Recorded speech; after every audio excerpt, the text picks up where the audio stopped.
All right, let's get back into this. Opie and Anthony, Patrice O'Neal in studio. Phone's lit.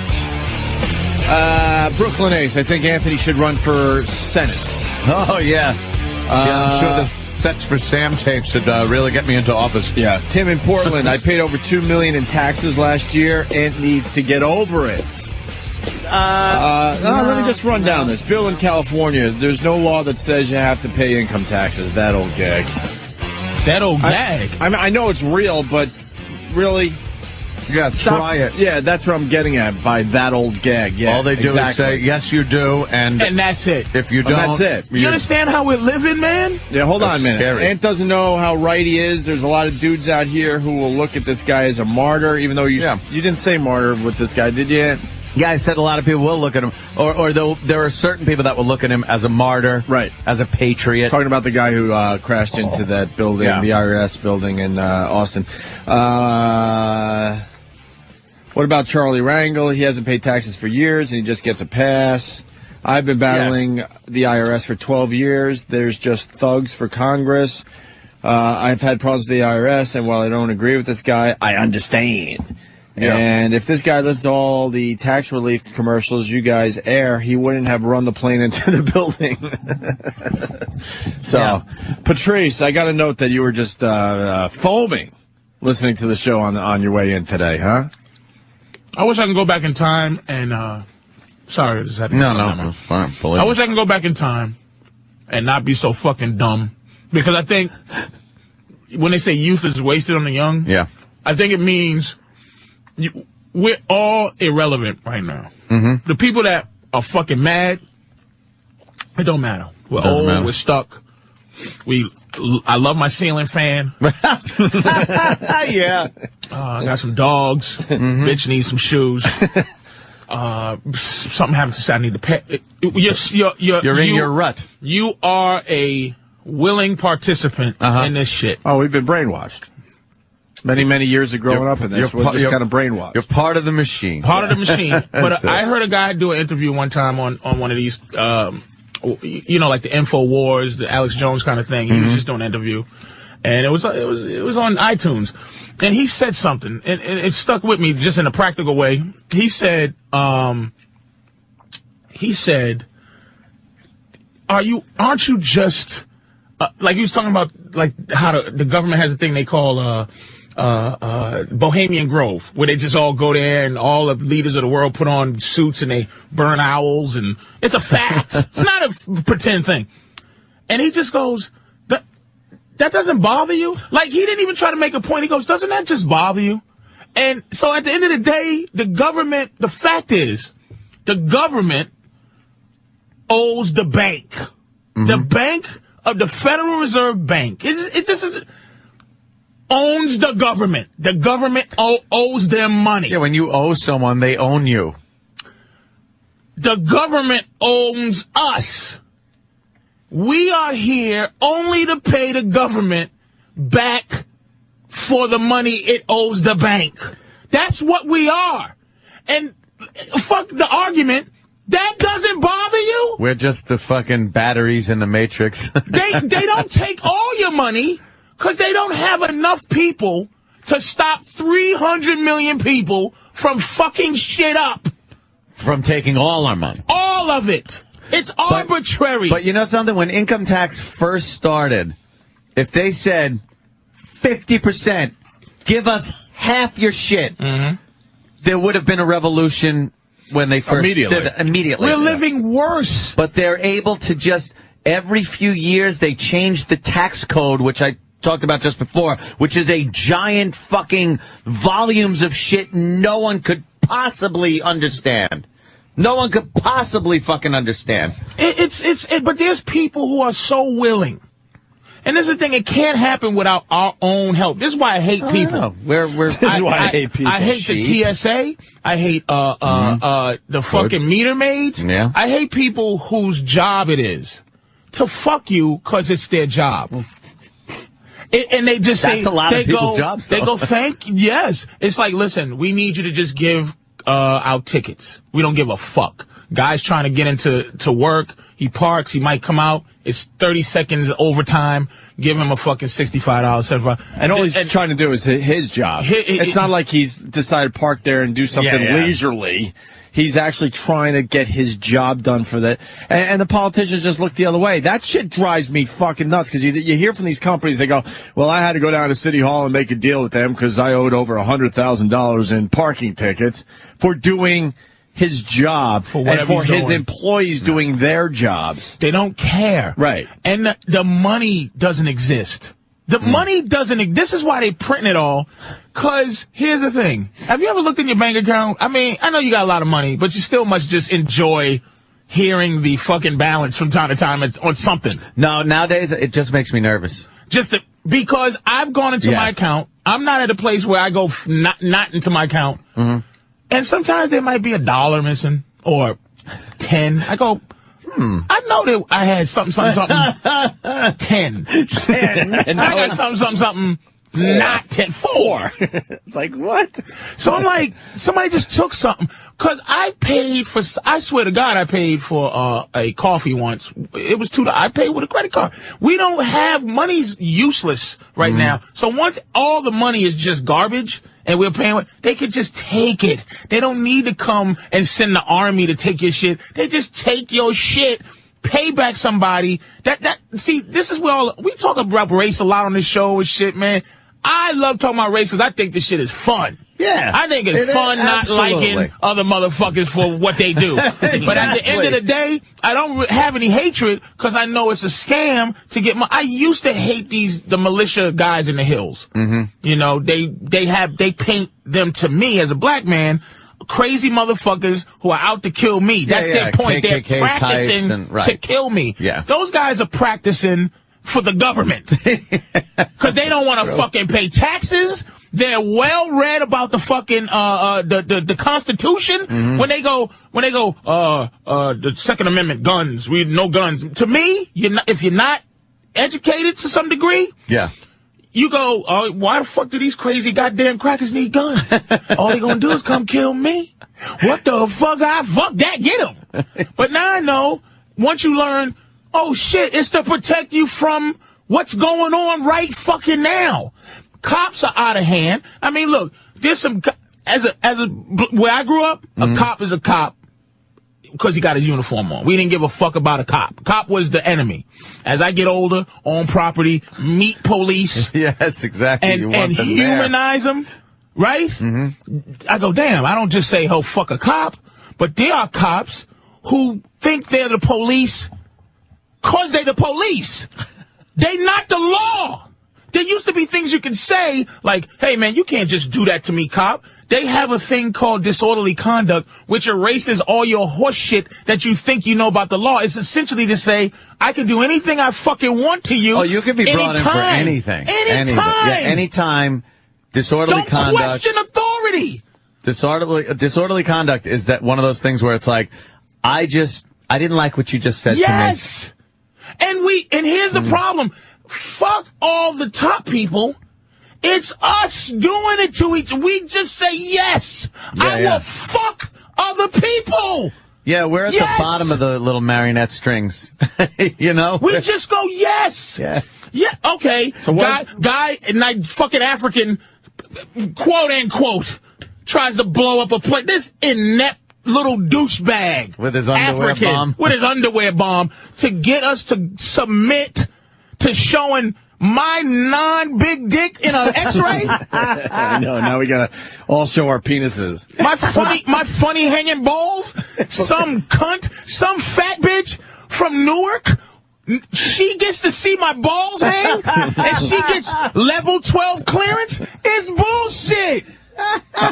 I'm gonna make my balls very gamey for now on when I have to fly. Just so they can see a fungus. Yeah, just very Let something grow to it becomes explosive material. But Patrice, you're going off on a lot of different tangents here, Not really. which is fine. Not really. But bring it back to the guy who crashed his plane down there in Austin. It's all the same. Yeah, that's what I'm getting at. For that. He feels like he'd rather die. And why doesn't the mainstream media, because when we say the media, people go, you're the media, why doesn't the mainstream media pick up on some of these points? And why do they just go for the easy out and just go, well, another fucking kook decided to blah, blah. Because they're the TSA.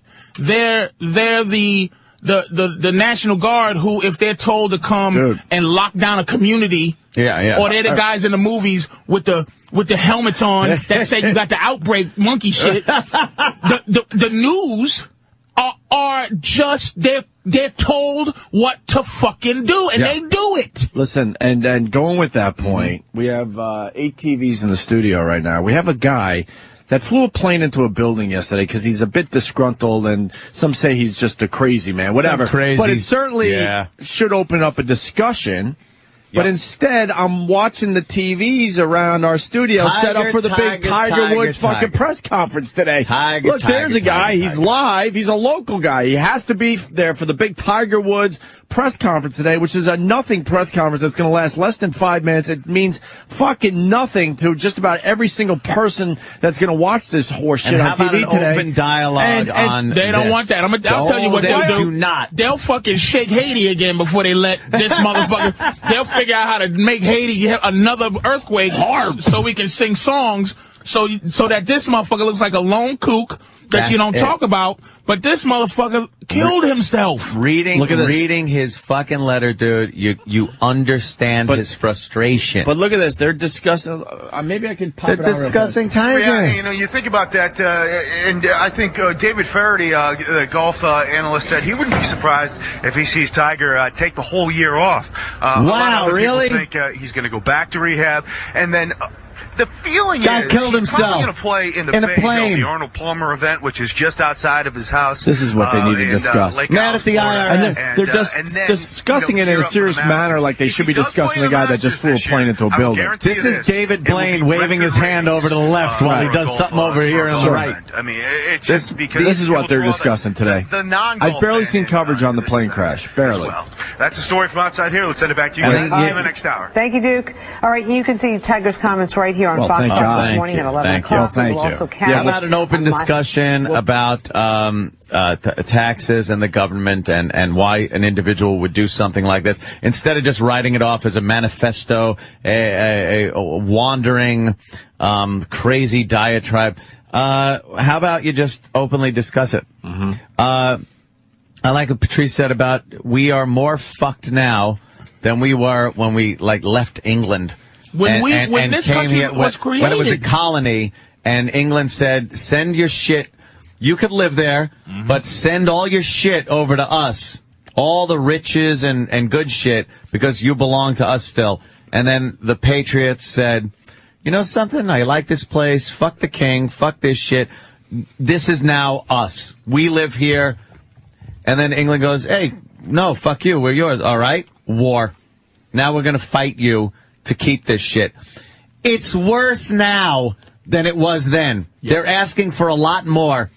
Yep. Even in, now dollars and shit like that. I always liked the quote, the tree of liberty must be refreshed from time to time with the blood of patriots and tyrants.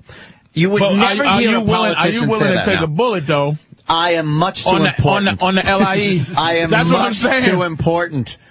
I know exactly. Are you willing to get smoked for your belief? That quote is Thomas Jefferson, who is looked at as the fucking patriot, national hero, fucking founding father.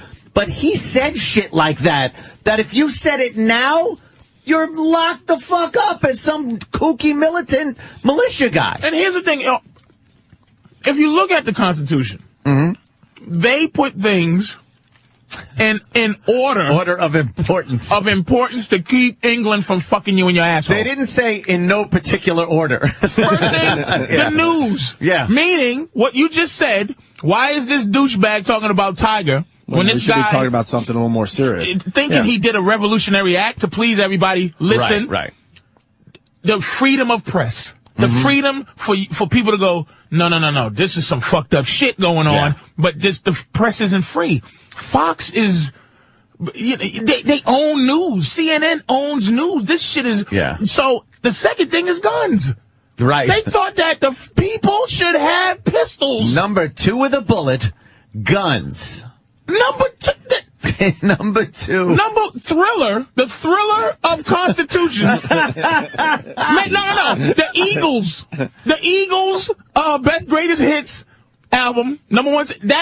The Eagles of the Constitution was the press. Should be able to say anything they fucking want. They expose this bullshit. Number two, in case you said that, without persecution. Thriller was fucking. And then I don't even know what AC/DC Black. I think that's one of those wacky. You shall not be able to take a soldier and put him in your house and board him during some type of war or peacetime. There's a term called posse comitatus. You know, you just be on there. One thing leads to another. Posse comitatus, right? Mm-hmm. It's a law, supposedly. You know, they made it. The Army can't do civilian police work. Right. If you see an Army in your neighborhood, a motherfucker with Army shit, that's illegal. The government is not supposed to be sending the fucking Army to do shit in your neighborhood. It's standing Army where you live. It's illegal. But whatever. But that's what we are. Hey, what you going to do? They want what they want. $2 million. Hey, stop complaining. Stop complaining. I play my tides. You douches. The guy doesn't even understand. I understand you paid over $2 million in taxes last year. Were you happy? Let's say hi to Tim in Portland. Hey, Tim, were you happy paying over $2 million in taxes? And what percentage of what you make is $2 million? Honestly, I got to set this up the right way and say that I used to be a poor black kid in the Bronx, and I grew up and I got into microprocessing. And, so I always dreamed about being rich, and now that I am, it really doesn't. I just look at it this way. The government is the biggest mafia in the world, and you got to pay to play. Got to pay to play. And you're okay with that? No, I'm not okay with it, but I believe that the asshole who killed himself would have killed himself for another reason. He was nuts. It had nothing to do with taxes. Well, when is enough going to be enough, though? That's the question today. That's the question today as they continue to take more and more of your money, and you do feel out there something is going on, something's bubbling. And what is that going to lead? Is that going to lead to anything? Maybe it never leads to anything. I don't know. And when will you feel? Yeah, when will you feel it? Yeah. Right. Well, honestly, I always feel like something's bubbling because I'm a black guy, but I mean, honestly, I'm always afraid of people. So the idea of a bunch of people getting together with this fervor, I mean, first they're pissed off about the taxes, then they're coming for my ass. And it's a big plan, too, brother, because, listen, it's like everything in this world, right? This is a lottery. We got to have some people hit a lottery so everybody can think that they can win. Right. So when you have a bootstrap story like you picked yourself up from the Bronx, we have to hear these kind of stories to make people who might fly a plane into a building for some reason go, maybe tomorrow. Yeah, right. Go, maybe hey, tomorrow's this my guy's day, an asshole. Where I get to make my money. Because I did it. But it's not, this is a system, man, that's based on, like a lot of women don't understand, right? The women's the women's liberation movement. They think it was based on, hey, we're tired. It's wrong to just continue to fuck women on every level. No, it's because these bitches was home raising the kids and they wasn't getting taxed. They didn't make no motherfucking money. So get these bitches riled up so they can go out there and make some money so we can take that shit because we owe. Half the population isn't paying taxes. Hold on a minute. Get them out there working. Hold on a minute. Probably going to look down if he's really feeling emotional. Do you think he should read from a statement, or do you think he should just say it from his heart? Reading from a statement is the worst thing. You come across as unemotional. It's just Tiger Woods. Tiger Woods. So what you want to do, you want to make eye contact with someone on specific points, and then now they're doing body language. They got body language experts. He's going to be doing some self-touching, pacification, making himself feel pacification better. Really look for genuine remorse. What is he going to suck on the nipple of a hooker? About what's happened. Let's look at some of the past mea culpas that we've had in our news. The first one is our former sleight of hand right there. When he apologized. There's some sleight of hand you're saying. You're seeing magic tricks. To every New Yorker.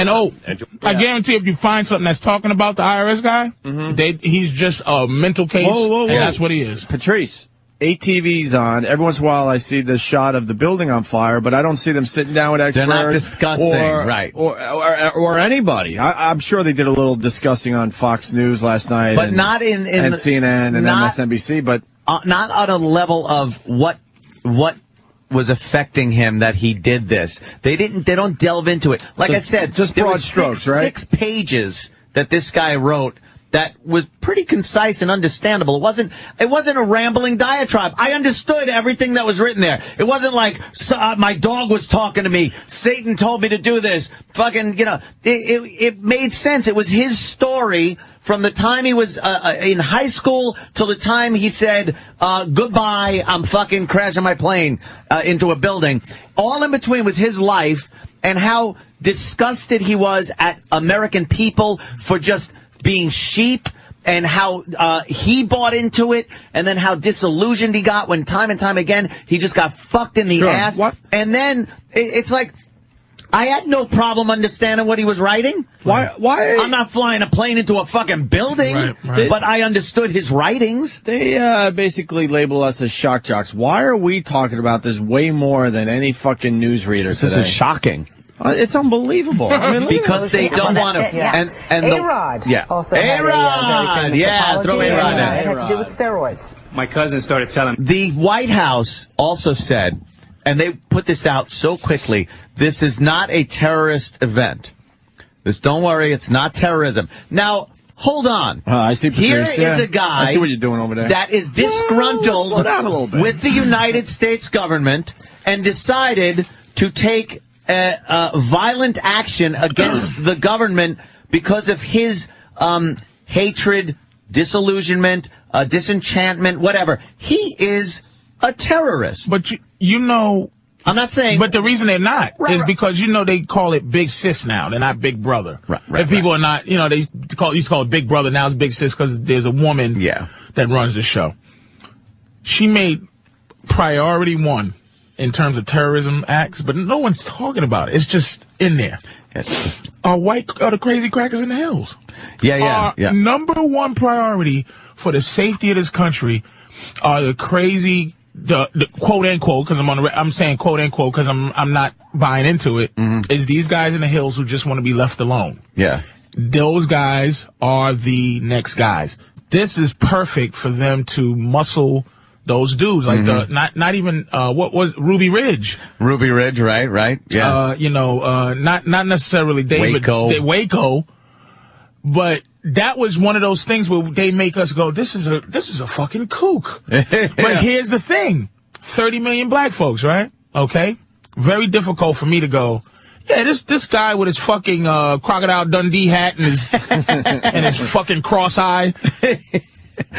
I'm on his side. See, that's why the racial game has to go on. Right. Because if you're going up there fucking with these crazy crackers in the hill who have cults, and we don't apply mind thinking to that, this is all a setup because the government doesn't want us to really be upset. It's a divide and conquer kind of a thing, too. There's strength in numbers, so the more you can put people into categories and divide them up, the less they're going to get together and band together and go, we're getting fucked here. That's why everybody, and don't get this twisted, anybody. I do not. See, again. I do not support us being together. Yes, me because neither. Anybody who has any charisma that could galvanize people to think and come together for a common good in history gets fucking smoked. Starting with Jesus. Gandhi, smoked. Lincoln, free the slaves, smoked. Yep. Malcolm X, when he was hating white folks, wonderful life he was living. When he went and found out white people were like Muslim like him and he was rethinking it, get your hand on my pocket, nigga. Smoked. Martin Luther King, smoked. Gandhi, smoked. Yeah. Fucking Donald Rumsfeld lives a wonderful life. Anwar Sadat, fucking shaking hands with Menachem Begin. Smoked. Bringing people together. What kind of cigarettes? Nigga. Fucking lead cigarettes. Fucking leadies. They call them leady non-filters. Dead. Dead. Sorry for all the fucking crackers in the hills that I'm trying to relate to. He was murdered. All right, listen, we're going to take a break. And we'll move on to other things, but we'll keep this topic on the table today, right? Yeah, it's a biggie. You want to go to break with an outtake from the We Are the World recording session from yesterday? Oh, why wouldn't we? This is our distraction to make you forget about all the money that the government's taking. Yeah, we'll do that. We're no better than anyone else. We'll just distract you. The behind the scenes videos up on my YouTube channel, Opie Radio, whatever. The video that's really hot today is fucking read this palm. Read this. What the fuck is it again? Read this palm, you gypsy bitch. You gypsy bitch, which is right on the front page of wwtdd.com. It's the video with the commentary from the show yesterday, starring Patrice O'Neal. It's great if you haven't seen it yet. But first, a little behind-the-scenes action from the We Are the World recording session. Comic duo Pat from Menaki reacts to Sam and E-Rock talking quietly. Sandy Kane gets excited about Diet Pepsi. Just some of the babble that was happening in between takes yesterday. All they saying. I can read his lips. Big Ace sucks. You should throw him out. Has 9 toes. He's horrible. Diet Pepsi in the fucking house. Diet Pepsi. You should go back and... You got no idea. Is it sponsored? Great. You should have a sponsor and we'll hold it. Product placement. We should all hold gold dip roses. Steven Singer. Yeah. Steven, not singers. The Steven Singers. Oh, wow.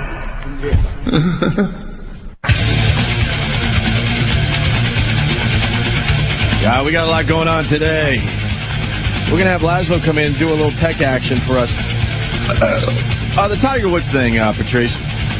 We're going to change gears for a little while, but then we're going to get into some Keith Olbermann audio, which is terrific. Oh, really? What's he talking about? It's terrific. Talking about Tea Parties, the Tea Party movement, and racism against Obama.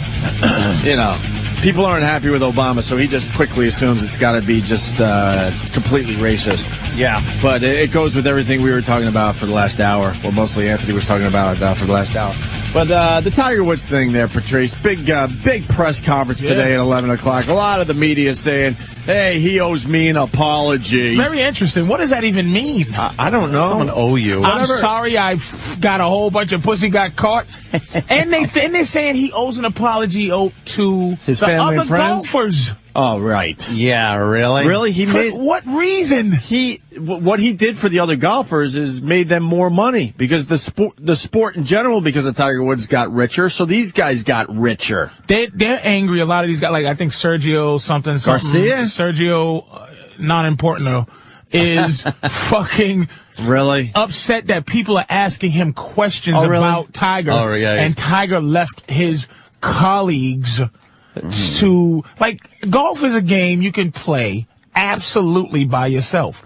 You're trying to beat numbers. I mean, let's be honest. You don't have to be playing. Yeah, you could be out there on the course by yourself. You're absolutely right. You can bowl by yourself and go, hey, I bowled a goddamn 300. You don't need somebody else to go, yes, you did. You just do it. He bowled it against me. I don't need you. It's definitely a individual sport big time. Yeah. They make believe it's not. But you're right. They're basically golfing for a number. You owe me an apology. You don't owe nobody shit. Suck a dick. That's what I was tweeting last night. This the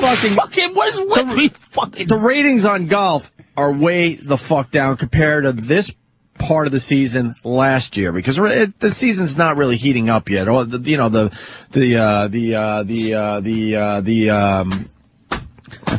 holy shit, I'm having a tough time. The Masters and all that. What are they called? The holy shit, how am I fucking... The majors? The majors. My God, I'm losing it. It's all right. The majors aren't even, they're right around the corner. It'll take about 6 more years for you to completely, for the signs to really... Holy for your hands to start shaking. So 6 years, enjoy it. Holy shit. It starts with forgetting... 2 plus 2 is,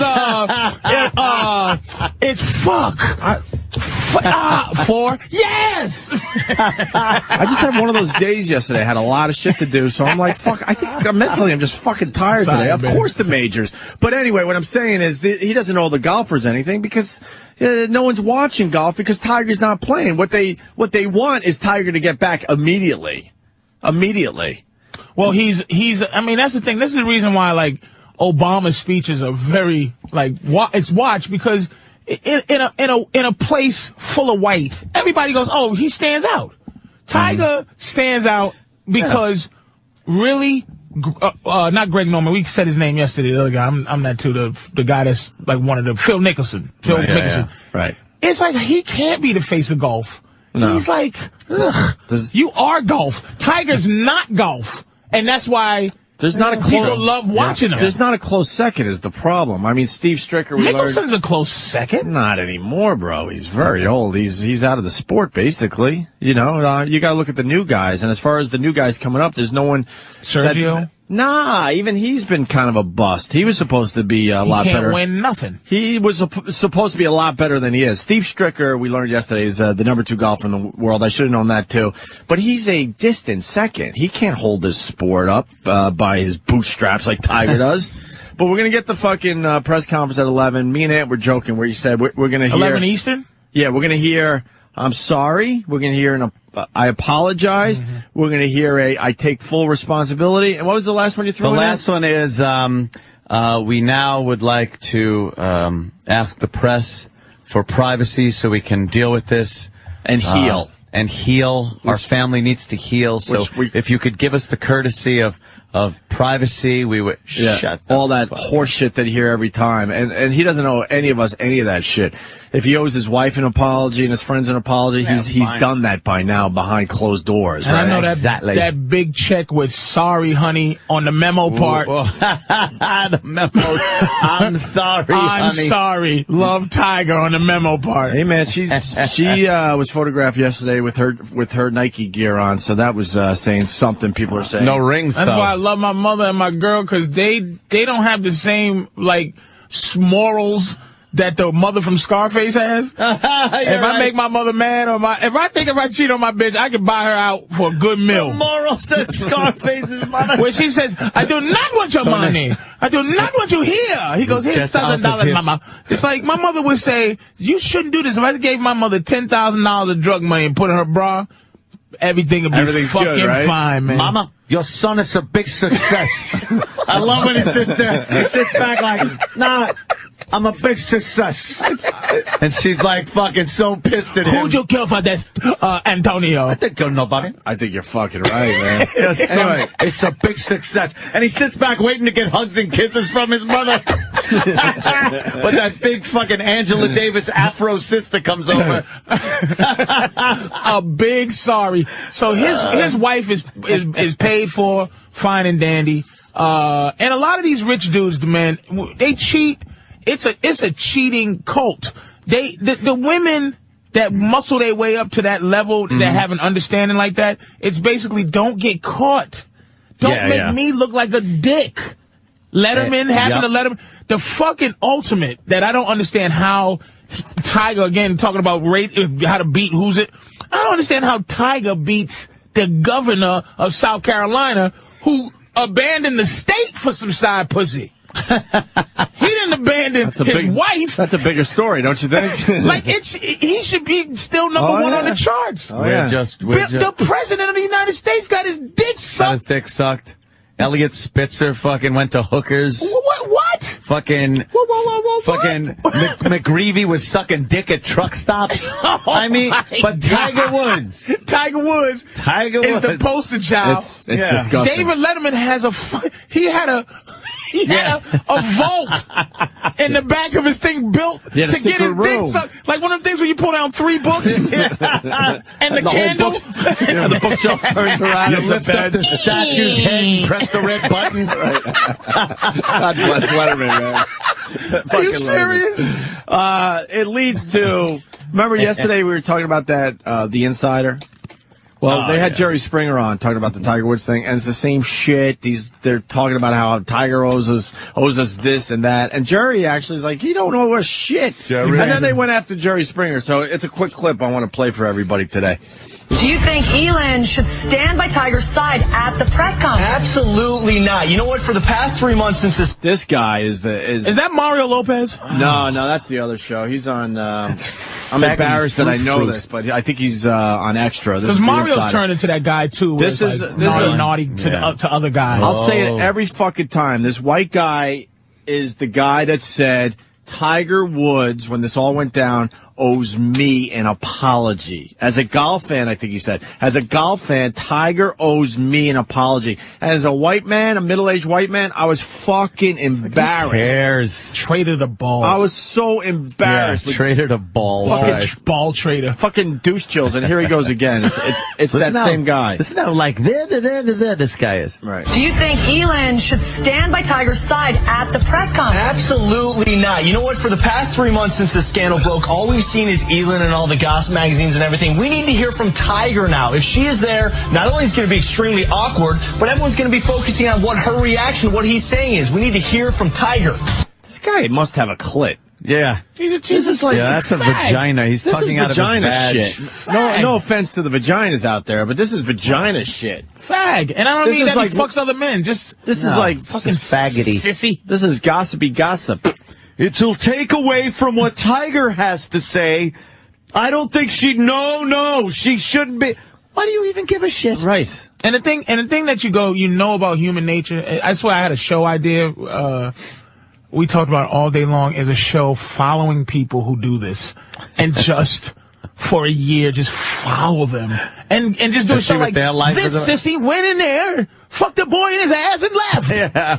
Why don't you tell us why you went into that sex shop? You know, I'm off of work. We all have vices. There's no one that's perfect. But you're calling out everybody on your show. What do you have to say to that?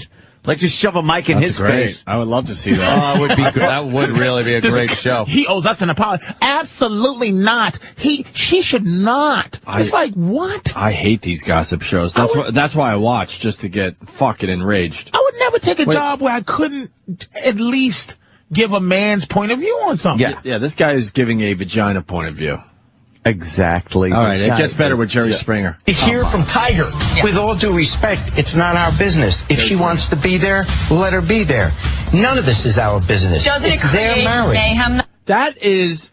sums it up. That's as easy as it gets. That is the only answer to this entire thing. Jerry Springer, of all people. Good answer, Jerry. Right. Although we've had Jerry on the show, and he's a cool dude. He has a douchey show. And he admits it, though. That's why he's great. He goes, I have the worst. Dude, right. I think he says, I had the worst. I have the worst show on TV. He says he's got the worst show on TV. He goes, but it's been on for so many years. He goes, what am I going to do? Stop doing it? But Jerry Springer gives the most obvious and the only answer in general to this. None of your this topic. But watch, they can't go with that. That to that type of show, what Jerry just said is like,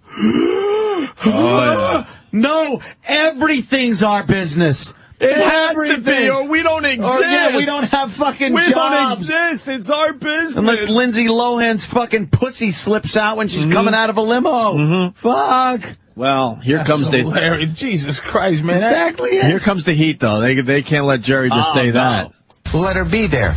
None of this is our business. Doesn't it's it create their marriage. mayhem, though, Mr. Mayhem? Doesn't this create a circus environment? It's going to be a circus regardless if Elin is there, but I don't think Elin should be there. She should stay far away. Tiger got himself into this mess. He should get himself out. If the reports are true and they're not living in the same house, it's going to be very confusing to the public, this appearance of reconciliation. I'm just saying, it's not our business. They have a marriage. He owes an apology only to his wife. He doesn't owe an apology to us.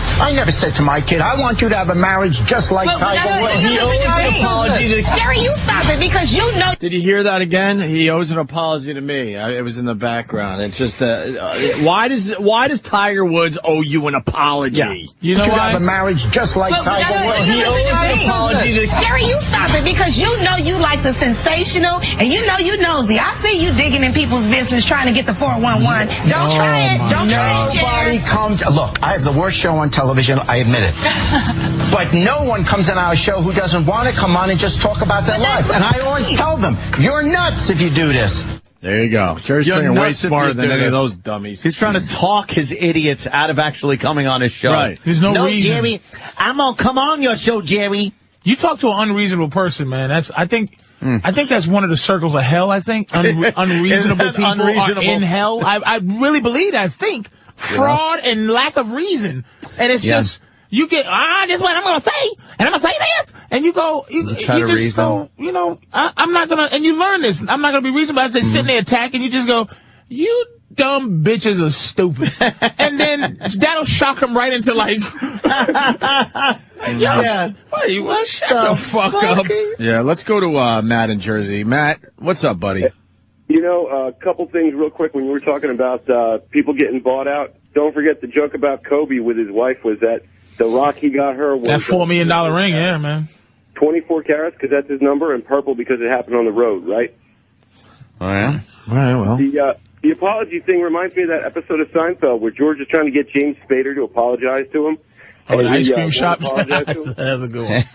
He's like, no. It's like, what is it with apologies, though? What is it with this thing where someone owes, it's like the Michael Vick thing, and I talked about that. I love animals, hated what he did, but the one thing he did that he doesn't owe anything, one, he's not sorry. He hates dogs. Right. Two, he went to jail. See, if sorry really meant something, there'd be a lot less people in jail. Oh my God, I killed this family with my drunk driving. I'm so sorry, I'll never do it again. Oh, okay. You're free to go. Just don't do it again. Now, if you do it again, you're going to go to jail right away. Because I'm really sorry. I'm really sorry. So you wouldn't do it again because you were really sorry. Yes. Even the Michael Vick thing, what he did was just completely disgusting, obviously, to most people. But even that, he doesn't owe me an apology. He doesn't owe an apology, right? I don't even fucking know the guy. He doesn't. I hate if he killed one of my dogs, then I would go, whoa, hey. But why does Michael Vick owe me an apology? Nothing. If I killed 50 hookers, went to jail, got out, and they go, Patrice, you sorry? Like, no. Like, I love killing hookers. I just got caught. I went to jail. You caught me.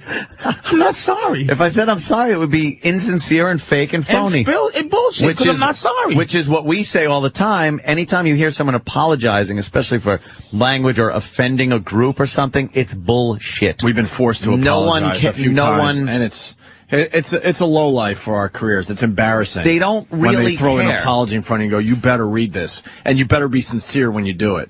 No one. You better be contrite. Yeah. Oh yeah, contrite. dude. That's a word I shouldn't even know. Don't let you hear. He was very contrite. We believe him to be the last sorry. apology we did, they go, and we'll be listening. That was their final words. Yeah. And we'll be listening. They said that to you? Yeah. Oh, so you must have read the shit statement. Aunt read the statement. It was before we came back on the air. With less passion than a Steven Singer Gold Rose read. Him and his stupid roses. Right. What's next, Steven? Yeah, really. Why don't you just start dunking children in that for Mother's Day? Why don't you dip your child in gold? Why don't you dip your penis into fucking 24 karat gold? And how about a little exposure on your website? There's a little too much Howard exposure he said on your our website. names on there.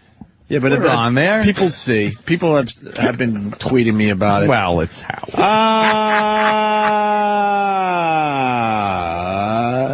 Oh yeah. Tiger Woods and his apologies. Okay, let me.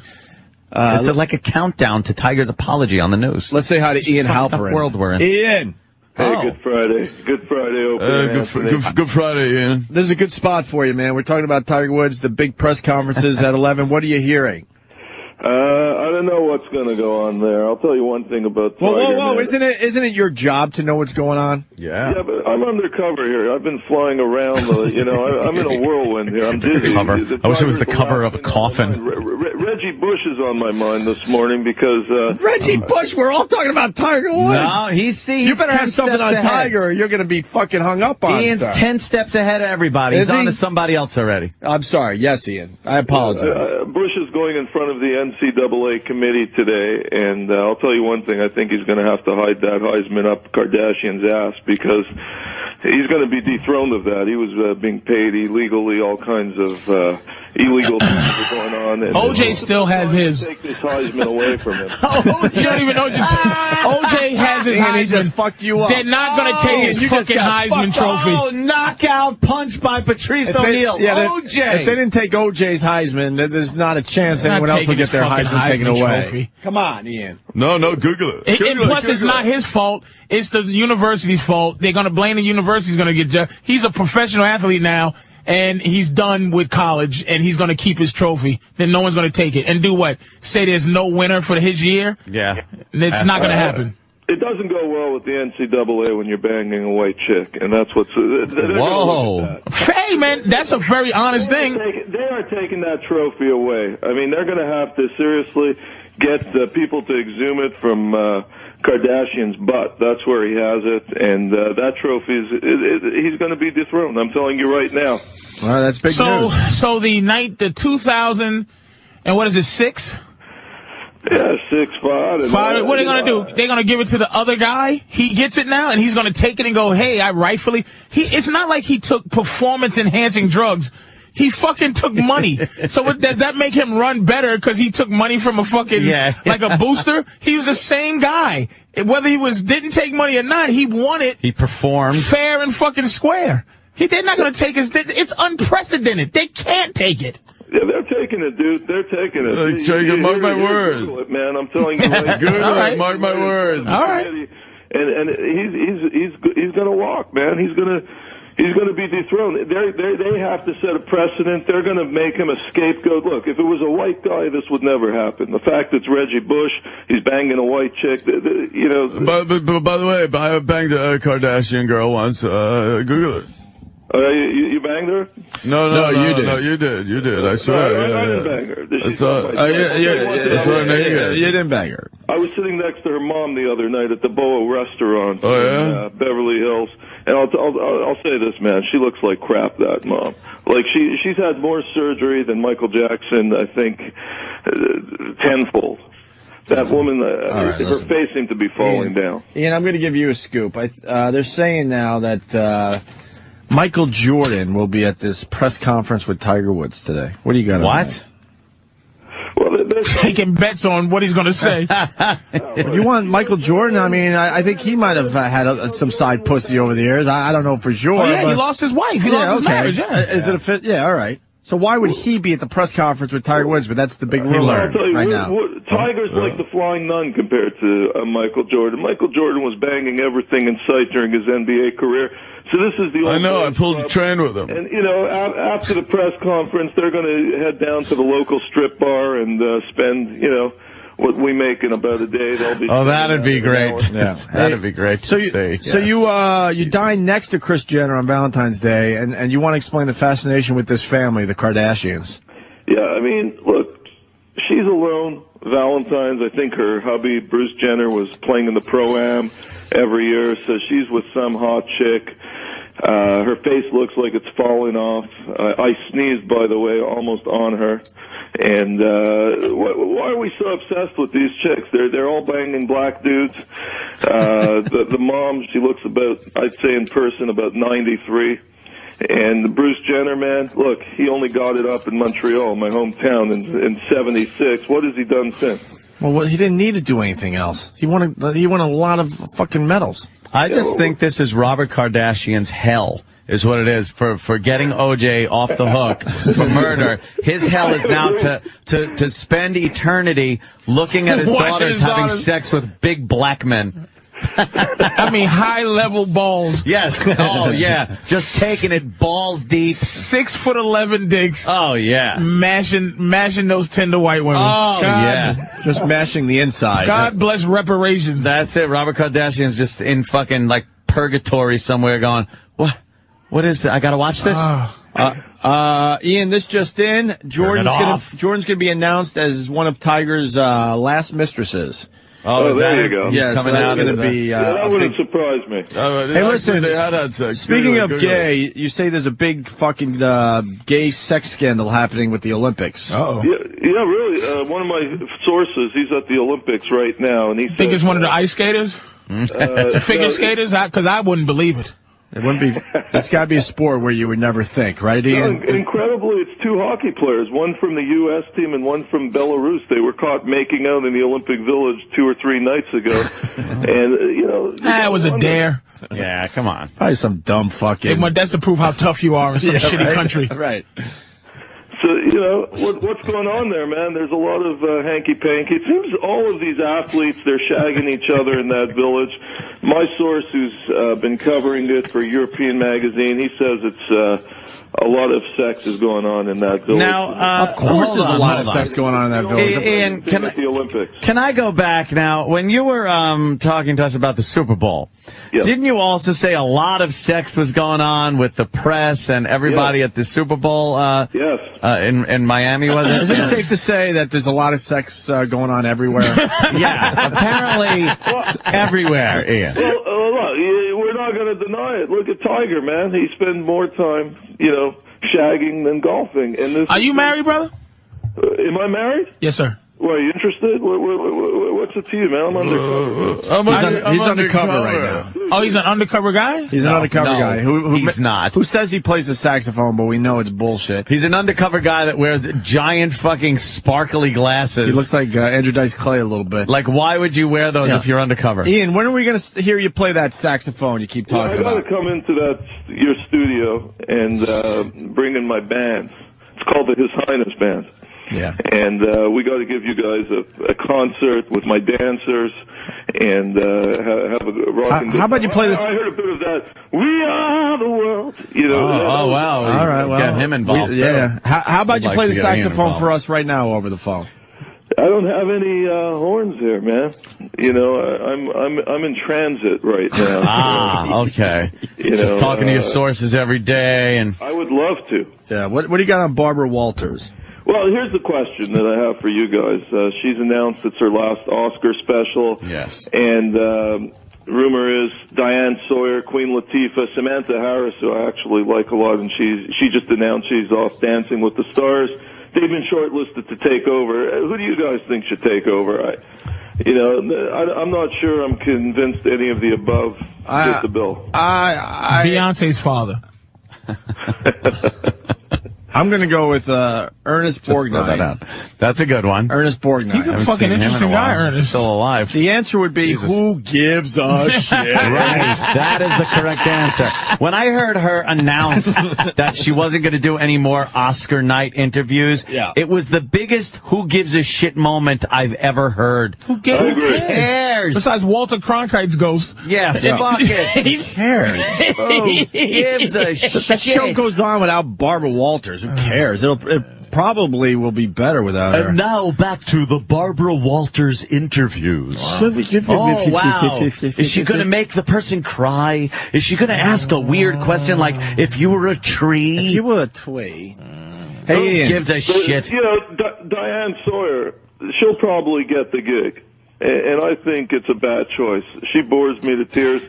And got something in common. About Sawyer, I think her time should have been up about 6 years ago. And the fact that she's doing the news right now, I think they're going totally the wrong direction with her. All right, well, and finally, I guess you had a date with a Pantene cover girl? What? Yeah, man. Well, that agency, Kelleher International, I went undercover with them, and they hooked me up with the date of my life. It was a Pantene cover girl from the UK. Who? What was her name again? Punch her up. Man, I could YouTube her, the clip of her. It's Emma something. Her name was Katie Millerbrook or something like that. All right. We better find this or you're in deep shit. So hot, so intelligent. It was a home run date. It was the first time in 10 years I've gone on a date, and the woman wasn't trying to suck my dick after 10 minutes. So and that's what? Oh, so a problem? That didn't work. Well, it's quality, man. Usually, for some reason, I've been used to McDonald's. This was prime rib.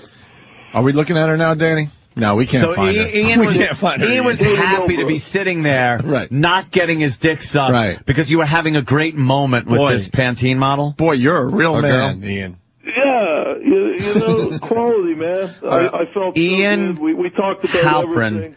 Is so full of shit. He's laughing. You are so full of... Is that her? This girl... and you're happy she wasn't sucking your dick? What's wrong with you? Stop it.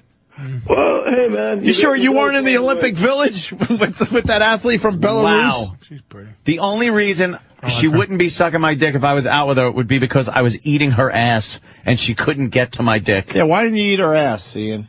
Well, you know, you got to be a gentleman the first 20 minutes. That is a gentleman. That is a gentleman. Let me say hi to Mark in Florida. Mark, we're on with Ian Halperin, who knows, well, nothing.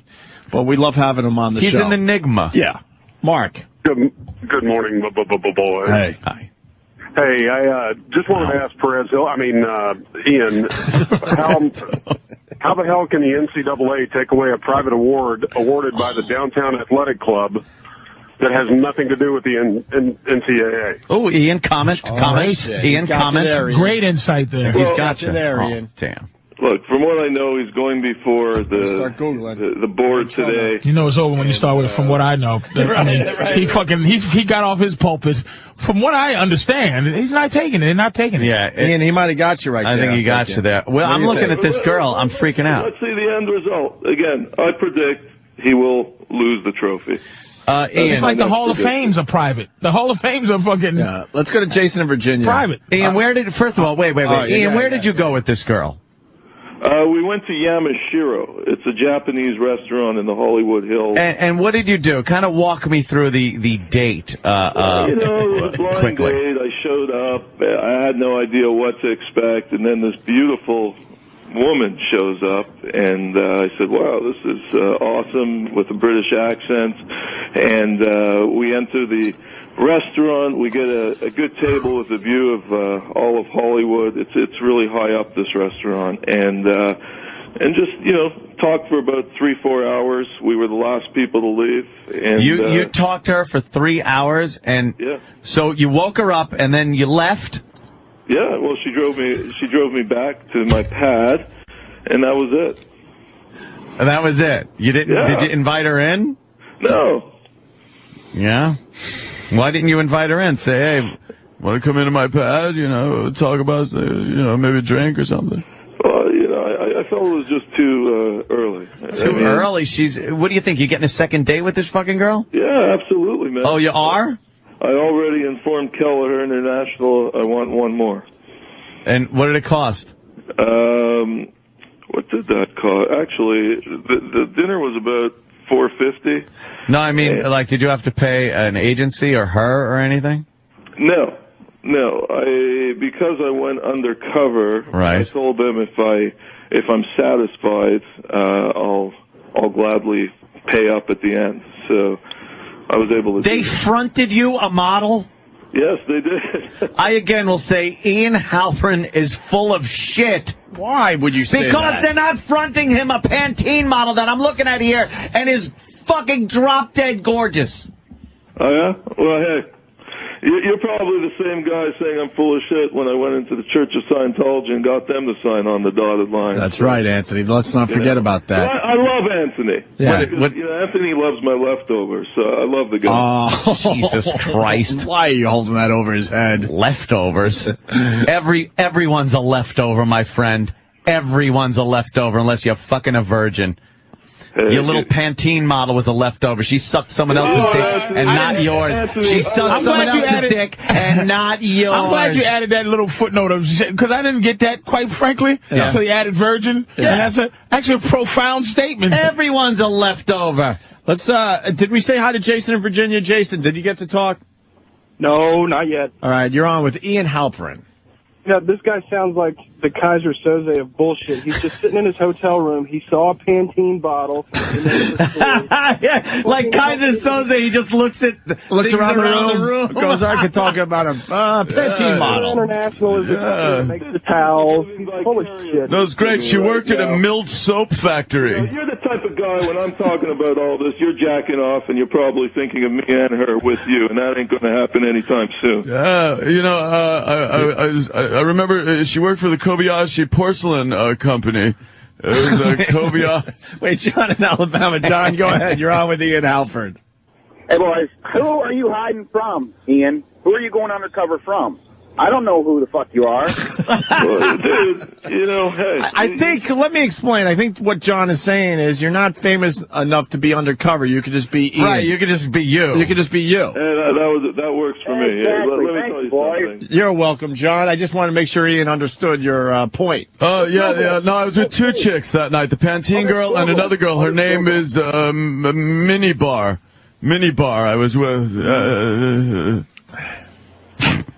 Ian, why don't you fucking stick up for yourself? Jesus, what's wrong with you? I love you guys. I'm undercover. Are you losing your balls? Let's go. Shabbos is coming up in a few hours here, so I'm not going to argue with you. I got you. Yeah. Anthony, man, look, I'm going to take Anthony. I'm going to pay his ticket up to Canada and give him the grand tour. I'd love to. And I'd love change to. His opinion of me. I'd love to. What part of Canada? Montreal, about 2 hours north. It's okay. Ian, how are you able to go on dates with like Pantene models if you're married? No, I'm not married. Oh, I think, I think you might have said you were married on this show. No, not married. Just happy-go-lucky Canadian and dating Pantene models. And I saw so say. All right. All right, Ian. Anything else, Ian, that we didn't cover? I think we're just about done. I wanted to let you guys also know Heather Mills, apparently she's plowed through $54.5 million in 22 months from Sir Paul. And I just have no idea where she put all this dough, but that's quite a bit of loot to get rid of so quickly. Wow, how is there no way to find out, what she spent there? You ought to go undercover as her leg. Yeah, you know what? Let me ask you a question. Would you shag Heather Mills without that leg on? No, why not? Yeah. Would you eat her out without that leg? It might get a little sweaty, but why not? I don't know. I wouldn't take Sir Paul's seconds. Leg? Would I what? Would you lick the prosthetic leg? Yeah, that's easy. Oh, it's disgusting. I think Mills needs Anthony in the hay. That could turn this around. Thank you, Ian. All right. We lost Patrice. Ian, thank you so much, sir. Yes, we appreciate your phone call. Always a pleasure, Ian. On the Opie and Anthony show, the greatest radio show in New York City. And peace out, everyone. Have a great weekend. All right, Ian Halpern. Go to IanUndercover.com. Yes. He's even got the website, IanUndercover.com. IanUndercover.com. Right, Ian? Yeah, that's it. And a lot of people from your show have been saying hi, and I appreciate it. And I'll tell you one thing. Kardashian and Bush, they're toast too. One more year, that's it. After he loses this Heisman, it's all over. That chick, man, she's just, I think it's awful. Have you ever met her? No, I bet she refuses to do our have. show. Dude, I've seen these posters of her all over the place in L.A. It looks more airbrushed than anything I've ever seen. Ian, let me tell you what I just did for you. Yes. It's Follow Friday on Twitter. I am now following Ian Undercover on Twitter. All right. Well, hey, check it up. That's what I do. I'm going to do a post on you guys. That's what I do for you right now. Look at this. I hit follow. You're in. All right. Hey, thanks, bro. All right. Get the fuck out of here now, or whatever. All right. Ian Halpern, everyone. All right. We'll take a break. Shit.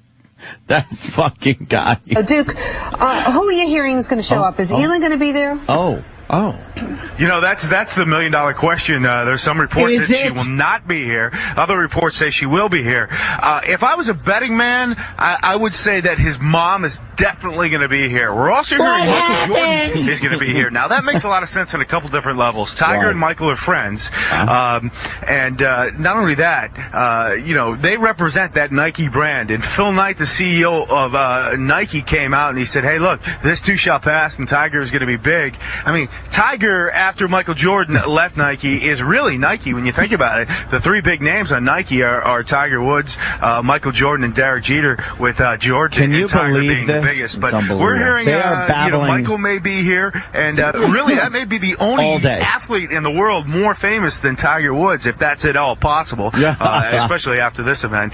And, Shut up! So we're also hearing it's going to be 5 to 7 minutes. Some people saying it may go 12 minutes. Once again, there is it's Ian a controlled Halpern just environment. talked to No us. questions will be asked. Very the Golf Writers interesting. of America have decided to Heisman boycott trophies this. are up for they grabs. have 3 seats available at this press conference. They decided because you can't ask questions, Will Elin they're not be going to be there? on hand. Wait, It'll who? be a very Who's controlled bailing? environment. One camera. What? Only one camera is going to be there. It's a pool camera, and it's going to be interesting the Opie Anthony to see show? how controlled that camera is. Will there be cutaways if Elin is there? Oh, my God. Of Elin? Will his mom be shit. there? This If is the Elin world is we there, live is she in. next to him? I imagine if Michael Jordan's in the crowd, we're also going to see the camera pan to him as well. So this is going to be, people are going to study this case, crisis management people, public relations people, in colleges for years and years to come. How this was controlled and years to come. It's going to be it's really a historic day when you think about it. This guy is a historic day. Let me tell you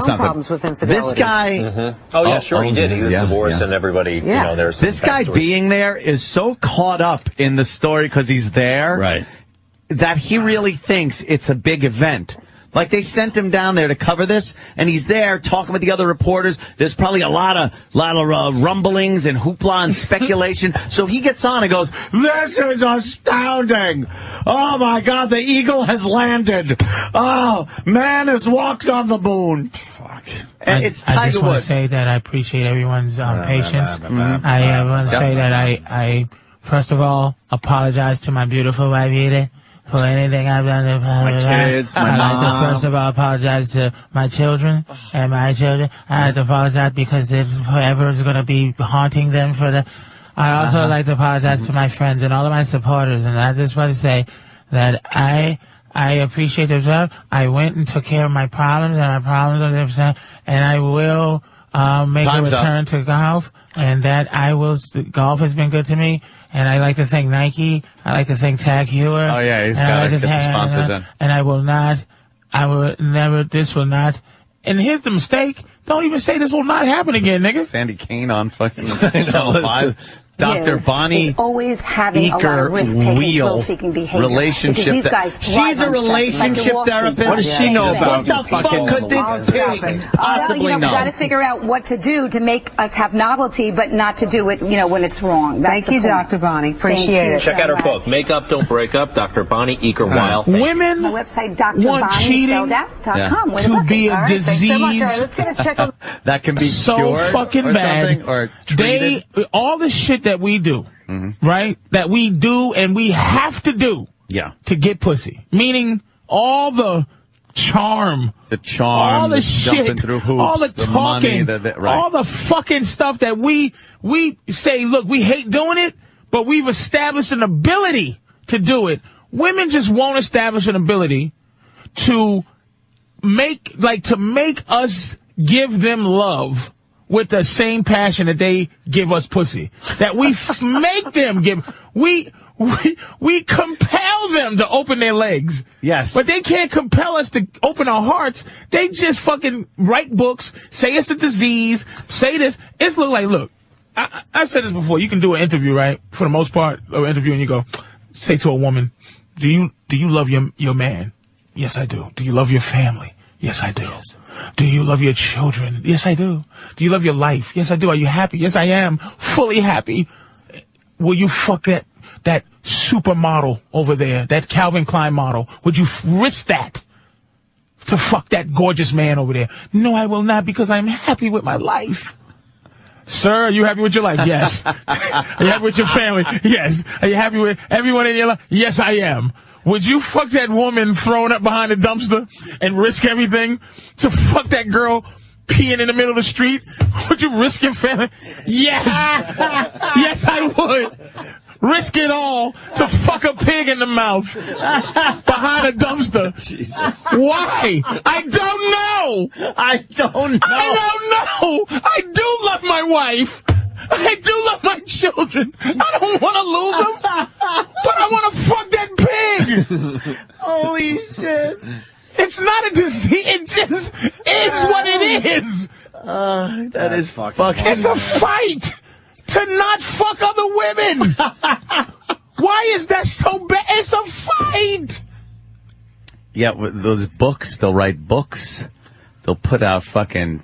They'll put little practices in place of therapy and everything like that. But it's simple.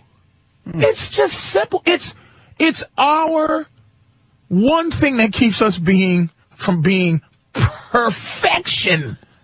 That is true. Is the constant barrage of wanting to stick our dick in something.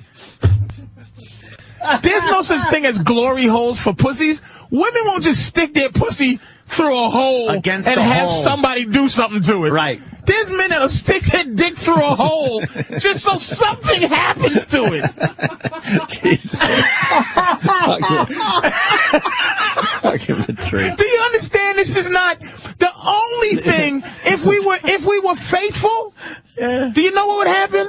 Women would turn into the I Am Legend monsters running around trying to find dick because they didn't realize all the dick they were getting, they were sharing anyway. Look, man, this shit, could you just, we don't have periods. We don't fucking have children.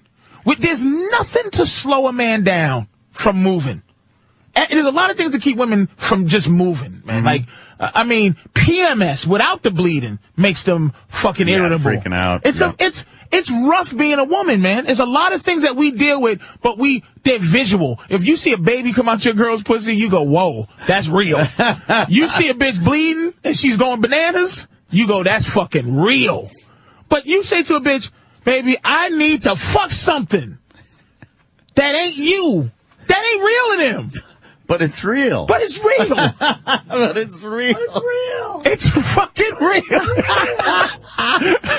I need to fuck something. That's the man's period. At least understand, yes. That's our cross to bear. I say, I'll be on stage, I go, ladies, you ever been with a man long enough in your life, right? And you go, and you go, this motherfucker act like he's on his period. Right? You know what a man's period is? He's being faithful. That motherfucker is not getting other pussy, so he's irritable. You got to get on TV and show the world his perspective, because there's not a guy out there brave enough to say he's on TV. He's sick. I cramp up. I cry for no reason. Yep. When she says, what time is it? 7:30, bitch. Didn't I buy you a watch? What's wrong with you? I ain't fucking all the bitches, ho. Get over it. I'm having my fucking PMS. They're killing me with this shit. They don't want to understand. They don't even want to understand, man, what it is. And I'm not saying every guy, first of all, fuck that. Cheating, right? Fuck the actual cheating. Yeah. Women don't even want to discuss the feeling of wanting to cheat with us. Like the draw to cheat. And I say, look, what is cheating? Cheating is a man that sneaks out of his house to go to find some, like, semblance of happiness behind his woman's back so he doesn't hurt her feelings. Jesus. Cheating is for them. Holy shit. How do you fucking... It's not for me. That's a hell of a spin job. I don't want to run around in the streets risking my family. Because then you just fucking invite the girl over to your house and fuck her in front of your girl. I want to do it while you're there, sweetie, so I can get that evil out. Because that would hurt her. It would hurt her feelings. So the cheating part is actually helping. It's for them. It's out of kindness. Yes, you know how much empathy I have for you for sneaking out to fuck another woman? Holy shit. Where are you at with your book? Whoa. You writing the book? Whoa. Oh, yeah, okay. Ooh. Is that a good one? Oh, yeah, it's a really good one, man. Don't forget who I'm letting everybody fucking write their goddamn books. What chapter is this? Oh, shit. Did you just give a chapter away? It might have. It don't matter. It's so much. Plenty. It's just all I gotta do is do enough analogies. I've been telling you for years, your relationship book will be massively huge. Massively huge. All right, I hate when I turn and think that fucking intern's a chick. That annoys the piss out of me. What, Johnny Weir? Yeah. Johnny Weir was just in studio, but I was looking at something, and then I looked up to, make eye contact with Patrice, and he was walking out of the studio, and I'm like, who's this bitch? Oh, it's fucking... Yeah. And he's a fag. A little guy. No, he says but he's he not. says no. No man, hold on, man. He says he's not, no man waves at other men like this. Like that. No. Never. He's gay. He says he's Never. not. He's fucking gay. And what's he got? A fucking... It's not going to ruin it. It's not going to ruin your career if you admit you're gay. It's going to help your career, man. It's nothing but gay guys and women who run the world right now. That's true. I got a girl. I thought... She doesn't know you're gay? You wave like this. Yeah, that was a That's rough gay. wave. Never even tried out another guy. Ever. No, never. Oh, my God, no? Not once. Really? This fucking sweet ass. If I fucked you, that wouldn't make me gay. That's how much of a girl you are. And no offense, man. You're just sweet as can be. What is it about me that you fuck the shit out of your woman? Yes, she can vouch. She can vouch. We can't get her on the phone though. No, we can never get her on the phone. You fuck her like somewhere far away. She could come in and she can come in. We would love to have her on the show. We you would fuck the shit out of your girl. Absolutely, every day, every night. If you brought your girl in, we'd be very respectful. We got to get her on the show. Her name is Jane Gum. If you can sing, you're the American Idol winner right now. You just got to get your singing lessons. That's hilarious. You watch some gay porn all day just to see if you was gay? Yeah. Because you have questions about yourself a little bit? Well, he doesn't understand why everyone's saying this. You don't feel like you're a little effeminate? And this, believe me. Absolutely, I'm effeminate. My mother raised me, like, primarily. Oh. So. My mother raised me, and that's why I'm brutally trying to hang on to manhood. She beat me with pipes every day. And what did your mother do? Breastfeed you till you were 16? No, she was just. I mean, I find a lot of my qualities are a lot like hers. Oh yeah. So you have a lot in common with a girl. I'm gonna fuck him later, man. It's simple. Yeah, if you want to call me gay, you can. All right. Well, Lynn in Atlanta wants in on this. Lynn. Because that's a whole nother hour, this kid. We'll do an hour on him, but we got Laszlo standing by too. Lynn, what's up? Laszlo. Hey, I wanted to holler at Patrice. I need him to come to my house and explain to my wife what he just explained on the radio. I didn't even understand it. Let me tell you real quick, like, 17 years of marriage, faithful the whole time, okay? Move in across the street with a neighbor, had to nail it, ended up nailing it. My wife has been asking me why for a year. I couldn't explain it. But Patrice, you just put in words. That's why Patrice is writing the book that a lot of people are going to end up loving in the end. He's amazing. Hey, I got to just point out that there's breaking news. You know, you wonder if the media is in on this whole thing as far as distracting the populace from the real issues out there. In Atlanta, I think it was Atlanta. Atlanta, yeah. There's a zebra that's loose. A zebra's loose almost in Atlanta. On cue, like, well, what's up with this guy, like, crashing into the IRS building? Next thing you know, there's a zebra loose. Look out, Martha. To distract us. There's a zebra loose in Atlanta. Oh, my God. And it's running down the side of the highway right now. It's just kind of strange how those distractions pop up at the perfect opportunity. Meanwhile, you know. Can I just reiterate? A guy crashed his plane into the IRS. Who cares about that? They got footage of a zebra. Pissed off at the tax system in this country. But when do you get to see a zebra running alongside the cars? Well, as long as we get to hear DJ whatever on Channel 5 news, because that's news. Yeah. It's just we all need a job. You know, we need a job, man. We'd like to support our family. We would like to discuss the reasoning behind the man's anger at the IRS, but we got DJ whatever. First of all, can I please defend you right now? Yes. His name is DJ whatever. And it's spelled EVVA. WHUTEVVA. People, DJ whatever, motherfucker. People would think you're just trying to pretend. No, it's really DJ whatever on Channel 5 right now. He's really DJ Which, by the way, is... What do you, what do you want to hear? Whatever. What do you play tonight? Whatever. Which is actually a pretty good DJ name. DJ whatever is actually pretty good. DJ whatever is pretty good name. Motherfucker. All right, we're going to take a break. We're going to get Laszlo on the show next. Another busy show. Patrice O'Neal. And now Laszlo. We are talking about gaming, man. I mean, Laszlo just handing out games. I blew my big opportunity with Laszlo. Yeah, you did. I'm such a loser. I'm happy you gave me this game too, man. Because I was. Jesus Christ! I'm in the middle of fucking apologizing to Laszlo, and you jump in with your shit. Alzheimer's is taking up too much time, nigga. Alzheimer's. I actually said something that you had the Alzheimer's because you didn't even realize I talked. Oh, okay. That's holy shit. That's true. That's a fair point. I already said I'm really tired today. I'm having a bad show, and I apologize to everybody. You don't have to apologize to me, sweetie. Laszlo wanted me to do a part in his game. I'll be honest. I thought, oh, here's Laszlo just being nice, and I got to yell and scream again for one of his fucking games. But he goes, no, it's actually a pretty good part. And we went back and forth, and then I blew my opportunity. I was ready to finally perform. And he's like, dude, I handed everything in weeks ago. What was I supposed to be a sheriff or something? He was going to be a sheriff in Red Dead. We locked it down. Coming out? April 27th. I'm waiting for that. And I said last week, I'm ready now, Laszlo. Right. I was like, ready? Ready. The fucking game went to press. Oh, damn. I haven't played Call of Suarez behind no, we don't speak of other Western games. There's only one. Yeah, what's wrong with you? Exactly. You're pissing everybody off. There's only what's one. wrong with you? It's like during the middle of your plug for comics, we just start plugging some other comic. True that. But I was actually saying fuck that because I'm waiting for their game. Exactly. So it's I have to wait is what I'm saying because for the that's like us. That's like us all. Have me mumbling, nigga. I played Call of Suarez, but I'm waiting for this one. But that's like us inviting the other big black dude that gets all the roles you should be getting in movies into our studio right now.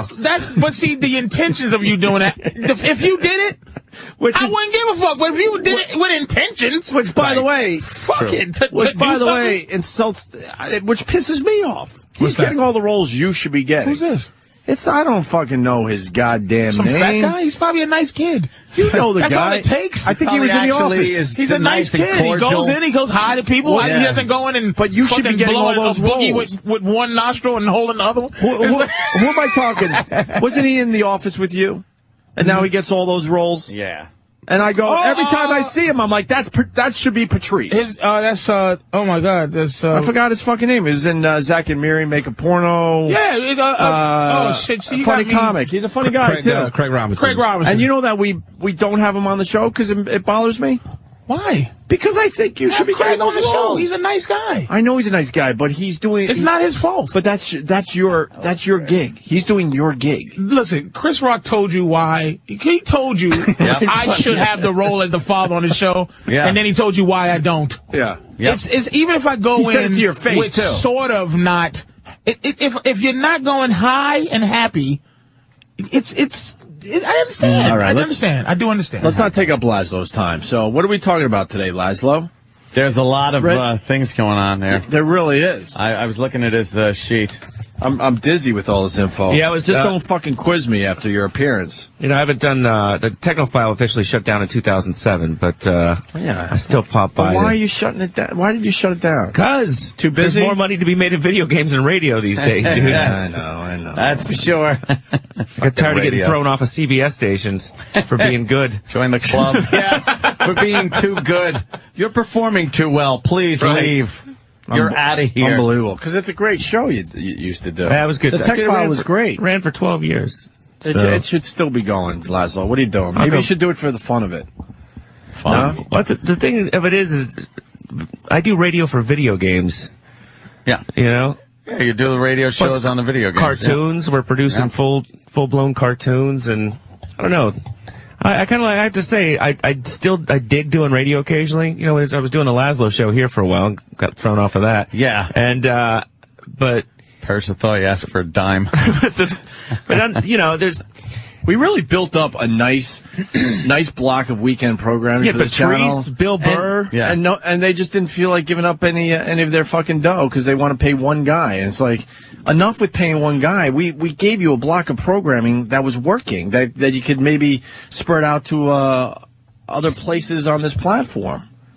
And they instead decide not to pay anyone, so now we're back to just doing reruns for the most part. I like the we had a nice variety. fucking block. Yeah. Now it's Infinity Satellite Radio.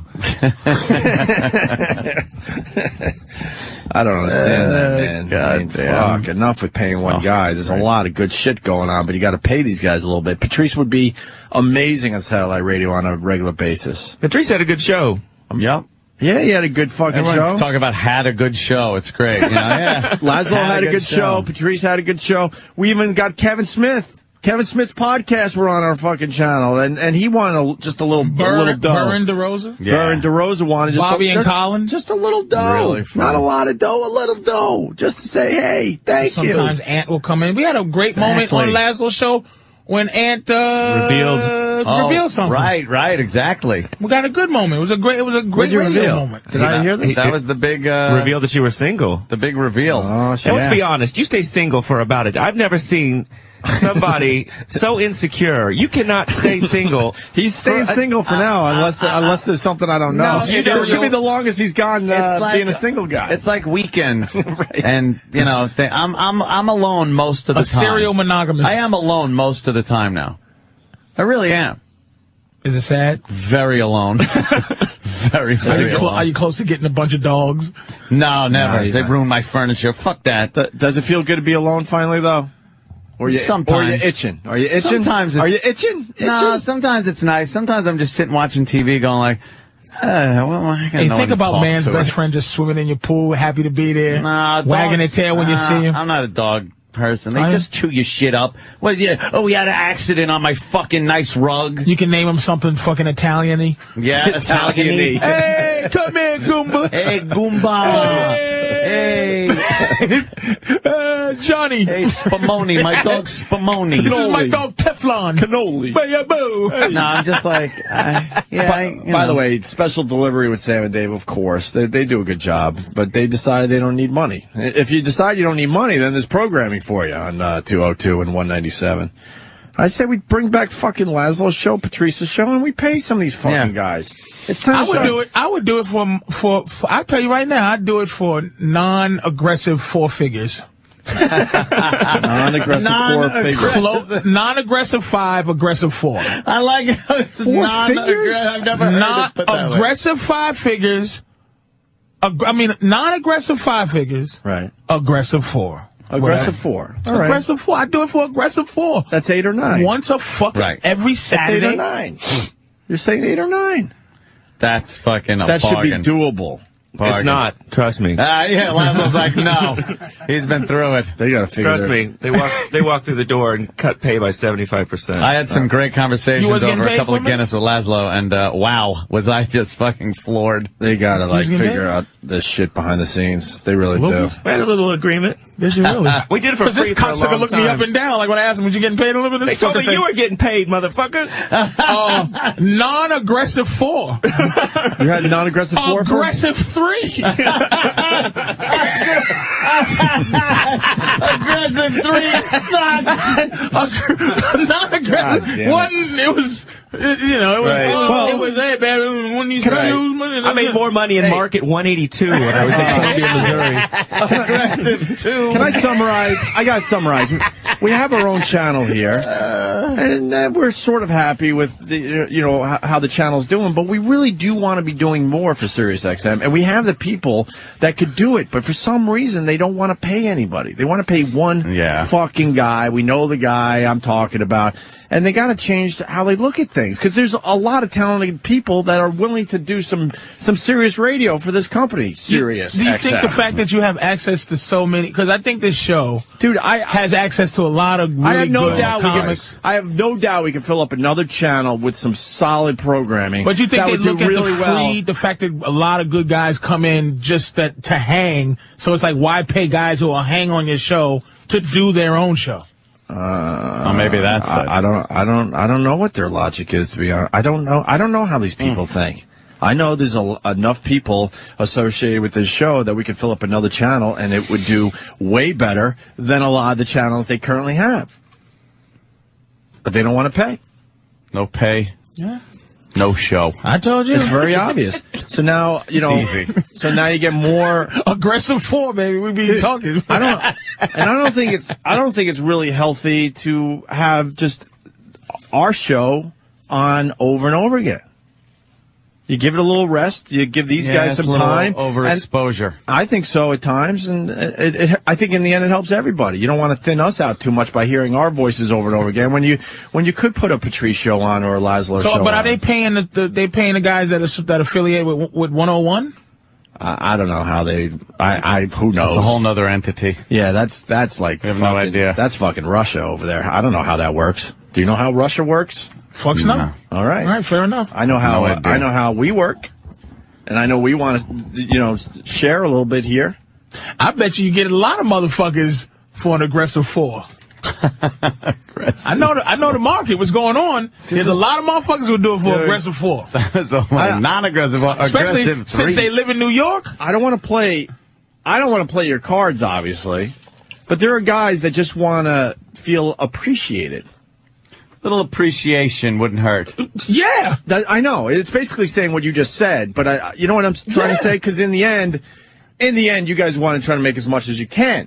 But the fact is, not really. No. But a lot of these guys just want loyalty, but also, look, money would be nice with some loyalty. Loyalty will get you a discount. Loyalty means shit in this day and age. But I'm saying non-loyalty, actually, you go, I want mid-aggressive 5. Right. Loyalty means shit in this day and age, but we still have that loyalty thing among us. Right. I understand what you do for our show, and I would love to, return the favor, but for some reason they don't want to listen down the fucking hall. To do a good job, and then maybe, something comes out of that. Right. So you kind of go in at a discount. But radio still pays in fame.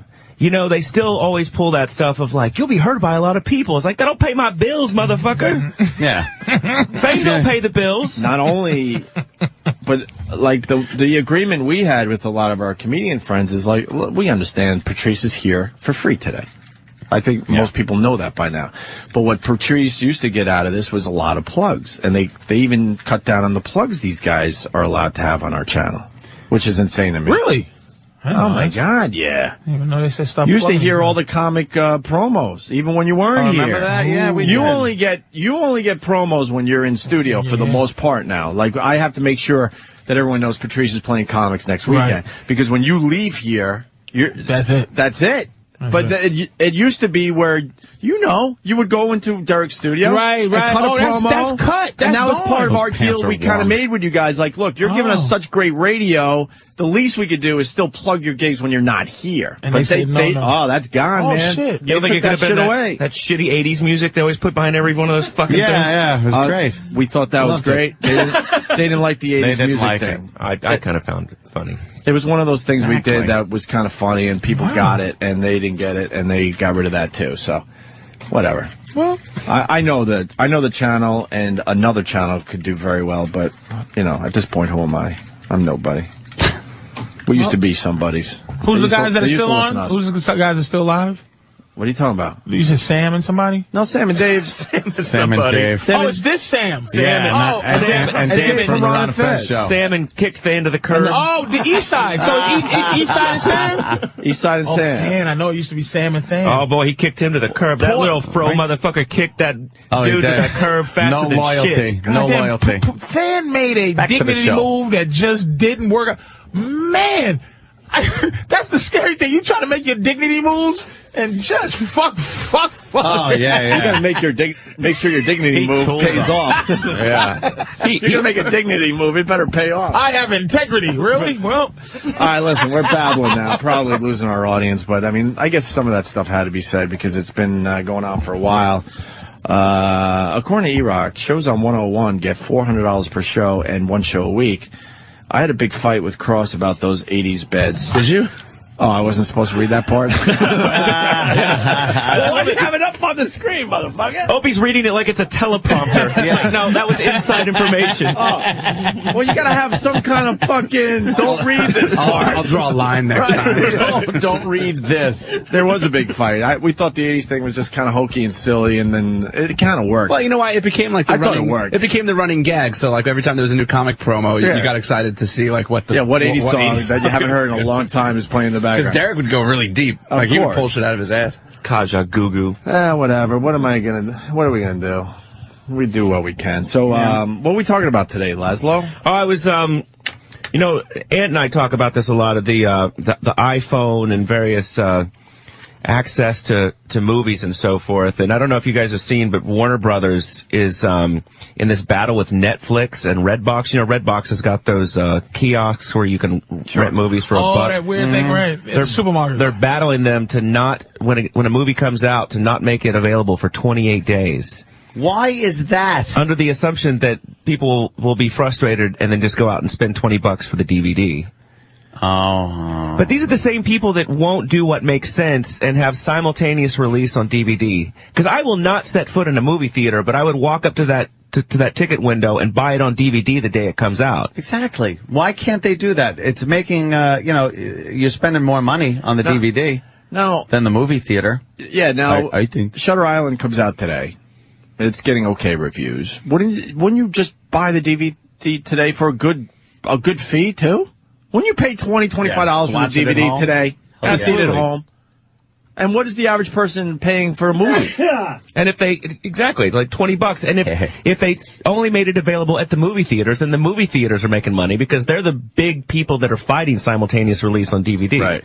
And the problem the movie industry has, and we bring it up a lot, and now that Laszlo's here, we could talk about it a little bit. When you go to a movie theater and see a movie, it's starting to look very old and outdated.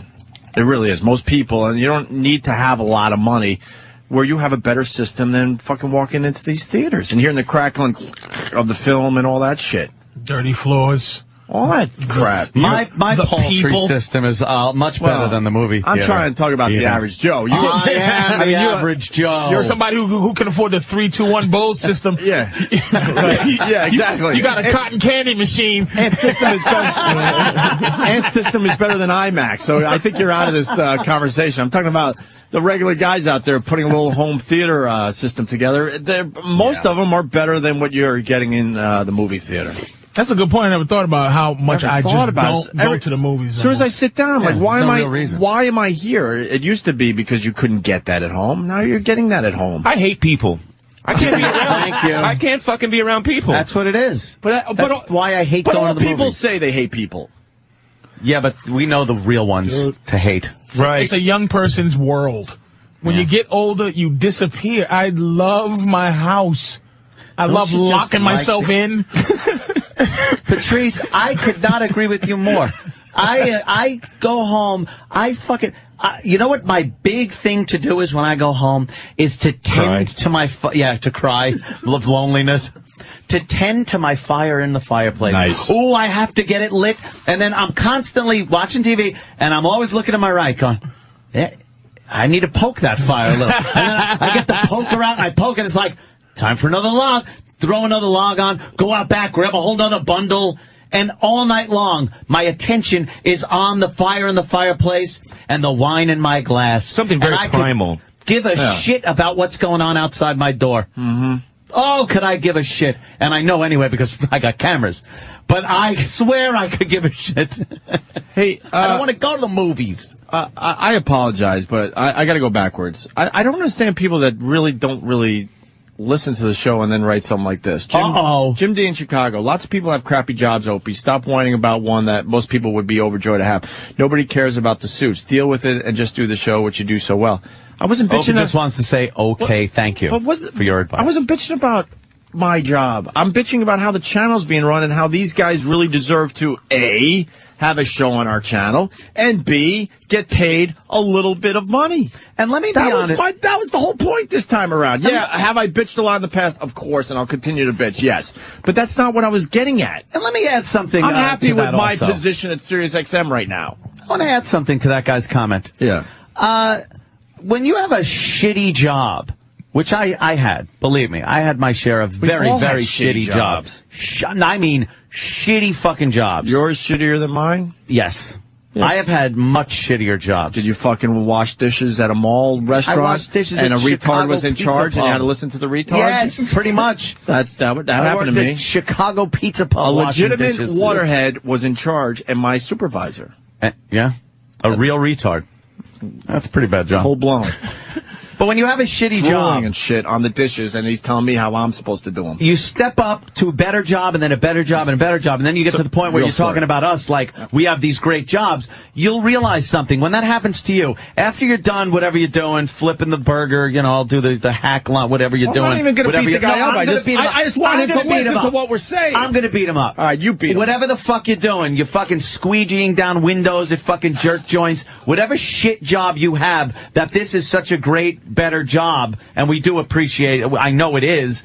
You will realize one thing if you ever do motivate yourself and move forward, that no matter how good your job is, shit doesn't change. It's relative. There are still fucking assholes that run things. There are assholes you have to work with, around. There are fucking incompetence. There's fucking bullshit. It doesn't go away. When you watch TV and you watch like fucking Seinfeld, do you think every day was just the best day to go to work for all them motherfuckers? Right. They had days where they were yelling, going, this sucks. Fuck this asshole. Fucking Kramer's yelling at the blacks again. Can you tag something? Tag me. I want to in on this. Tag. I want to be in the ring now. And I think the reason why we talk about all this stuff that goes on behind the scenes is because you, listening to us right now, can relate. Yeah. In your life. It doesn't change. Where you go, holy shit, yeah, my boss is a motherfucking asshole, and I think I know way more than he does as well. You want a prime example? Listen to Christian Bale on that rant. I didn't tag you. Oh, tag. All right, you're back in. Listen to Christian Bale on that rant about you motherfucking incompetent motherfucking amateur. That is a guy who is making movies, millions of dollars, fucking Batman, and he's pissed at work because someone is being an incompetent asshole. And people are going to go, oh, you got the best job ever. Yeah, and you know what? Even in the best job ever, there's some asshole that pissed him the fuck off. And one more thing. Please? Yes, Patrice. I must say, yes. It's all based on selfishness. Because what it's based on is not that he's going, hey, he's going, shut up. Oh, wait, I didn't tag Coco Beware. Hold on. Shut up, and just make me happy. All right, listen. That's what it is. Shut up and do your fucking radio dance so I can get through my shitty job. All right, but listen, we're gonna end this with Jim D from Chicago, who has now written back on instant feedback. Holy shit, this will end the discussion. Hey, guys, I was in radio. It chewed me up and spit me out. I work in insurance now. I have no hair left. I love you guys. Listening makes me get through the first part of the day. Thanks for commenting. So I'm sorry. Then. Right. Maybe we got off on the wrong foot. I do. Wow. Okay, I feel bad. I guess maybe we don't say this enough. I absolutely still love what I do. I just get very frustrated because I just know. I do too. At 10:30, I adore it. I just know it could be way better. Yeah. I know our show could be way better if things were done differently. I know we could run this channel better. I know we could run another complete channel. I know we could run another channel and it would do well. Then I don't know. Dozens of the channels they currently have on Sirius XM. No doubt in my mind. But they have to open up their wallets down the hall and stop paying one fucking guy and pay some other people, and we could get this done. Yeah. And like Patrice said, he doesn't even need a big fucking 7-figure salary. He's looking for, what was it again, an aggressive 4? A show. Per show? Yeah. No, come on. You're not getting $8,000 a show. An aggressive... Now you're high. I thought you were talking a year. Yeah. A year? How much were you getting paid before? I got fucked.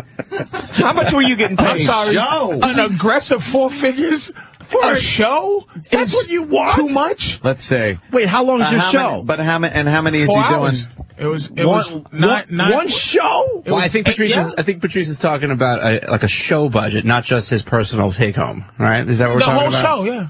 Oh, yeah, for what? Wait. Was he buying donuts? Coffee? So I can pay... I'm assuming that Patrice means that So he's I going can to pay... have two... So I can pay him, so I can pay Travis, and so I can pay my boy. You just lost everybody. We thought for a year. We're like, that's very nice of A Patrice. year? For an aggressive 4 for the year? You knew. This is... No, he didn't know. He thought I meant 4 for the year? Well, Laszlo, help me out. Yeah. All right. That's why I said an aggressive 2. Dude. Or an aggressive 2, a non-aggressive 3. Wait. Look at Patrice's face. I don't disagree with you, Patrice. Patrice, listen to me. Okay. I don't disagree with you. But I've been brainwashed enough by these fucking idiots that we would. Oh, that was preposterous. Yeah, that's crazy. I was going low. Like, do I agree with you? Yes, but it's crazy talk. They'll not even fucking sit down with you with that attitude. Oh, with an aggressive 4? Yes, I'm hoping just to get you a little something. They would laugh at you. I think unfortunately, a middle. Are you worth it? Yes, but they would laugh at you, and that's the problem that we're. Have you ever done any financial negotiations with the new regime? With this place? Yeah. Not at all, no. At XM, there was no contract. You walked in, they just gave you money. They just do whatever you want to do. It was a party. Really? Over here, they're like, there's paperwork. Yeah, there's a lot of royalties. Well, I got to sign some ridiculous thing every time I walk in here for free. Yeah. I know. I've got to the point where I put an X on that motherfucker. That's all I'm saying. I'm just trying to get you a little something. They would go, you want an aggressive 4 for a 1 day a week show? They wouldn't even listen to you. Oh, okay. Well, good. I'm glad to hear that. They'd be like, for what? I'm glad to hear that because I don't want to confuse people. You absolutely deserve that, but they're not going to listen. And then again, people might be listening going, "What the fuck's wrong with him?" But they're not going to listen to that. That money is low. And that's to spread out among your people, because you take care of your yes, people. But but I could ask for that for me, like for a show, for a radio show, to entertain fucking people. Mm-hmm. I thought you knew. Well, hey, fuck it. Hey, I'm not mad. I like coming here for free. I'm being honest with you. I'd rather take none than less. You know what I'm saying? Into specifics of other people's contract negotiations with management. I'm just saying, I'm throwing that out there. I feel a bit uncomfortable getting into specifics of contract negotiations with other people and the brass here. Just bringing it up. Wait, what happened? He just threw me under the bus. Are you throwing these guys under the bus? No, I just did he throw me under the bus? I think we've hit the point where if we get into any more detail, there's going to be trouble. With who? With management. Oh, fuck. Because you're really, not really supposed to discuss that kind of stuff. What part was bad? That's what I know. Well, we're trying to negotiate a deal for Patrice. Could you write down the part that was bad at? Ixnay on the Russian guy? No. Talking about Russia was all right? Oh, that's fine. Yeah. No, I just think any specific dollar amounts, negotiating tactics. I don't think we said. Okay, well, that's what I said beforehand. And here's the thing. I wouldn't want to get you guys in trouble. I can't get in trouble. That's what I mean. I don't give a shit about you. Okay, I'm talking about me. Right, fair enough. I'm talking about me. You get fucked. Well, because now you got me paranoid. No, I think we're hold fine on. now. So the issue's not confused. All I'm saying is this, that we have a lot of talented people around us that I think would do well for the company. Fuck doing well for our channel. Yep. And Patrice is on the short list. Laszlo's on the short list. Yep. Who else? There's a few people. Bill Burr, certainly. We got more people on our shit list than short list. Right. Is, so all I'm saying, because I don't want it to be confused, is not only would it be good for us personally, because we can make this channel stronger. I think it would be good for the company. Yes, it would. But for some reason, they're in a place where they're not willing to do the right thing. To do the right thing. That's all I'm trying to say in the end. I wish I knew what was going on. Because I'm lost. I'm looking at him trying to figure it out. So I can pick it up, but it's I'm going. Nothing that deep. That's why. What would be a problem? So the smoke monster just came in this room. I'm confused as fuck. No, I understand what Ant's saying, but I mean, it's really nothing that deep. I'm just making sure we don't go down another road. I gotcha. Where you start talking about things that are written in people's deals that say you can't talk about certain things. So okay. Yeah. We're not looking for favors here. I think a Patrice O'Neal, a Bill Burr, a Laszlo, a few others would just be good for the company. Yeah, but that's absolutely. I'm not in that position. They don't really think that right now for whatever reason. And I'm just sticking up for my guys, and I think that's okay. But is radio in general? No one gives a shit about it no more. Yeah. No, that's pretty much it. Regular radio. So how do people get their thing that radio was before? Like what? Regular radio's fucked. I think satellite radio still has a bright future, and the stock's up. Everything seems to be going in the right direction. So regular radio, I'm holding out hope that this is the new thing. We're not looked at as the new thing still. They laugh at satellite radio shows still, unfortunately, but hopefully that'll change in another year. Regular radio is fucked unless you're poor. Yeah, if you look, I just looked at the ratings for the top 10 markets and what formats were in the top 10 markets that were doing really well. It's bullshit. And it is religious crazy people, Spanish people, and some of Patrice's people. And fat people, smart people, niggers. Oh God, damn! Which people? Oh God, is this multiple choice? Where's my all the above? Where's my number 2 pencil? All of the above, motherfucker. But if you look at some markets, Spanish radio is the number 2 or number 3 station. Yep. And not even, in L.A. and stuff, they're number 1. Even in the suburbs, though, you're getting to the points where, Spanish stations, like you said, number 3. I just went back to Oklahoma, and there's Spanish radio stations up and down the dial, and there's areas that people are scared to go to because they say that there's Mexican gangs running parts of Oklahoma City. You ever watch that show, Gangland? It's on, like, A&E and shit like that, or one of those things. It's fantastic, but sometimes I'm like, there's gangs in Nebraska? The Wisconsin Wooga Wuggers. Exactly. They horrify all the cheese factories. You can't make cheese unless you give me money, motherfucker. They ran the cheese cartel out of Wisconsin. Yes. The Wisconsin cheeseheads. And they ain't bullshitting. They all got cheese tattooed on their necks, motherfucker. With a rat and a gun, nigga. Up in Wisconsin, up in this bitch. They're running the cheese contingency in prison. Gangland is hilarious. Gangland is great. Oh my God, in Rhode Island? Rhode Island's got a biker gang that's fucking selling meth and racking head with fucking tire irons. You're like, fucking Rhode Island? Really? Right. Shaking down bed and breakfast. Gangland. Fucking Gangland's great. They always got the retired guy. I had to get out the game. I got out the game, but, I still consider myself a oogly boogly. Oogly boogly forever, baby.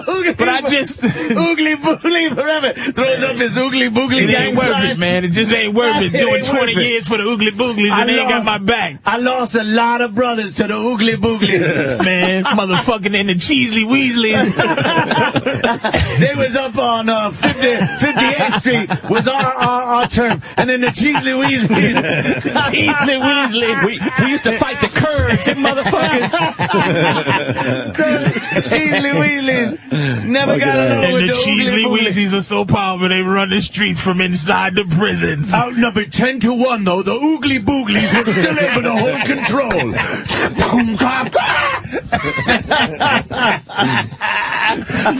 And they all answer to Edward James Olmos somehow.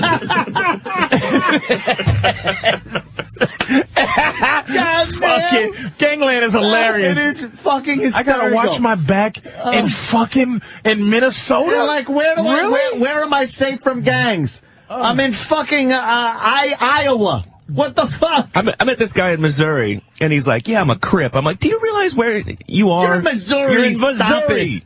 Not a Crip. Get to the fucking coast where you belong." Yeah, one coast or another. Pick it and fucking then call yourself what kind of gang member says, "You know where I'm gonna settle down where it's real hard? Kansas, nigga." The Weasley Beasleys are trying to move in, but were shut down quickly by the Oogly Booglies. And the Nebraska Corny McHornies. The Corny McHornies versus the Cheesley Weasleys. And everyone's scared of the Oogly Booglies. As they run up and down the East Coast. What? The Oogly Booglies run the East Coast? I never knew. I watched Gangland. We have umbrellas tattooed on our cheeks. Fuck teardrops, faggot. Umbrellas. Got an ear of corn tattooed on it. We got a whole blizzard. Ear of corn. Yeah, that means we took care of business. That's right. Yeah. I'll husk a few corn corn cobs in my day. And what's the season, nigga? What's the Cheesy Weasels motto? Nigga, we get better with age, motherfucker. The Cheesy Weasels. Running motherfuckers down the combine. A drive-by in a combine. fucking wheat and chaff are going in two different directions. Little lead out in the front. Oh, shit. Fucking Cheesly Weasley. And the oogly booglies. Don't fuck around. On Gangland. Do not fuck around. Gangland's hilarious. this month, oogly booglies on Gangland. God damn. Dude, you ever watch Gangland? A little bit. Oh, my God. Damn it, man. It is so fucking good. Really? For real? I'm more worried if I went too Origin? far with the management talk, because Anthony, motherfuckers. No, don't worry about it. I didn't want to throw a fucking. I think you was just precautionary, right? It was a total precautionary. You was nervous to where it was going possibly You know go. what, Anthony makes a lot of sense. That was That's diplomacy before the gunfire started. But I think they get confused. We're just trying to make ourselves and the fucking channel and the company better. That's all. Just trying to be team players. Right. And believe it or not, yes. Yeah, exactly. Just to be clear, the message gets confused sometimes. I will do a show for 25% of what he is asking for. He's on the cover. That was a bit high. Patrice. God bless you, but that was a bit high. Which is still non-aggressive form. Exactly. Still non-aggressive form. Right. Laszlo came in. He typed up a whole text sheet for us. We better talk about some of this stuff. I love this stuff, man. It's like Laszlo, did we finish the movie thing with Warner Brothers and Netflix and Redbox? Kind of, right? Yeah, I think they should release movies sooner than they do, to tell you the truth. I brought Patrice's magazine, the National Geographic. I picked it up because it's Black History Month. But this issue that are they still putting in the good stuff? No, this whole issue is about the polygamists. Oh, really? Dude, it is some people with 12 homely white bitches in their house. Yeah, all crossbred and fucking. And what is it about? They all wear prairie dresses. Some of the unsexiest. Laura Ingalls wear. They all look fucking horrendous. Not a hot one. Because they're all mental patients. If they want to fucking be in a family where there's one husband and 12 other wives that they're walking around and. What does he just pick one out and sleep with it? And no, there's one kids galore. I don't even consider them women. Nothing wrong with a frumpy bitch every once in a while, but if you got a household filled with them, what is that doing for you? That's what my show's about. What's that doing for you? What's the name of his fucking show? What the fuck we gonna do now, man? Now I got 3 They're all wives. on their period. Is this one guy's wife? You have to explain that reference. Nobody knows. You cross-bag Big Love with aliens. Big Love. That's just hilarious. That's it, Big Love. What we gonna do now, man? Well, why don't you let her be in charge? Why don't you put all of her in charge? Who's gonna sew the prairie dresses? Oh, this is fucking great. It's fucking great. What are we supposed to do now? Oh, god damn. We got someone very mad at the Oogly Boogie. no. Richard in Columbia. Richard. What happened? Yes, I am a member of the Ugly. Oh, shit! I knew we fucked with the wrong gang, Patrice. I'm very damn offended. I have family Ugly Booglies, and they have bad Ugly Boogly drive-bys. I need an apology. Radio personality Anthony Cumia and comedian Patrice O'Neal once stepped over the line of the Oogly Booglies. They paid dearly. As you're dead with just a block of cheese on your head. As a fucking warning to the other motherfuckers, don't tease the Cheesy Weasleys. Their calling card is a slice of Swiss with your eye looking through one of the holes. Cheesy Weasleys. Fuck it, eh? All right, Laszlo. I'm trying, Laszlo. I'm trying for you. The Technophile. Come on. Oh, God. Let's get some good shit here. The Ugly Booglies are a bit better than the Technophile. Love it. What else you got here on the sheet there, Laszlo? Well, HBO has launched a new streaming service. If you have Verizon Files, do you have that, Anthony? No, I don't. I'm a split household. Really? Blacks on one side? And yes, exactly. I'm very... No, I have Cablevision for my television, yet I have Verizon Fios? For my Fios for my internet. How is that good? Fios?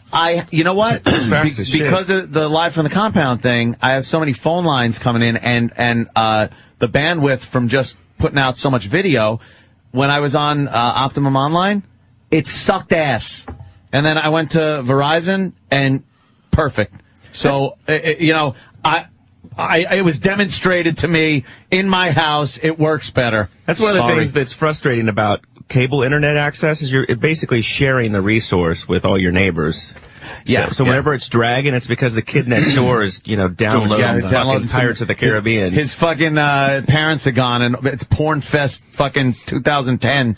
Downloading movies, everything else. I think this Fios thing is not going the way it's supposed to. The infrastructure is really, like, you gotta pay. They gotta pay. Like, it has to be neighborhoods that have to vote and allow it to be in there. You have to dig up holes in the street. Fiber is difficult and expensive to lay. I had the fiber in my neighborhood already, so I had the fiber optics in my neighborhood for Fios, but I stuck with Cablevision because is there a big difference between the speed of Fios and cable? Like you can see a huge fucking difference. You click something. It seems like when I click, bam, I got cable. Bam, it seems when I click cable, it just goes. It does go. It doesn't seem like it could go faster. But Fios goes faster. Fios, as far as my internet goes, is ridiculous. It's so fast. But click, boom, pages up. Click, boom, video. Not click, even boom. a loading thing. It's so fast. And then the TV, Cablevision, here's what I get to watch on a daily basis. So, that pixelated shit, man.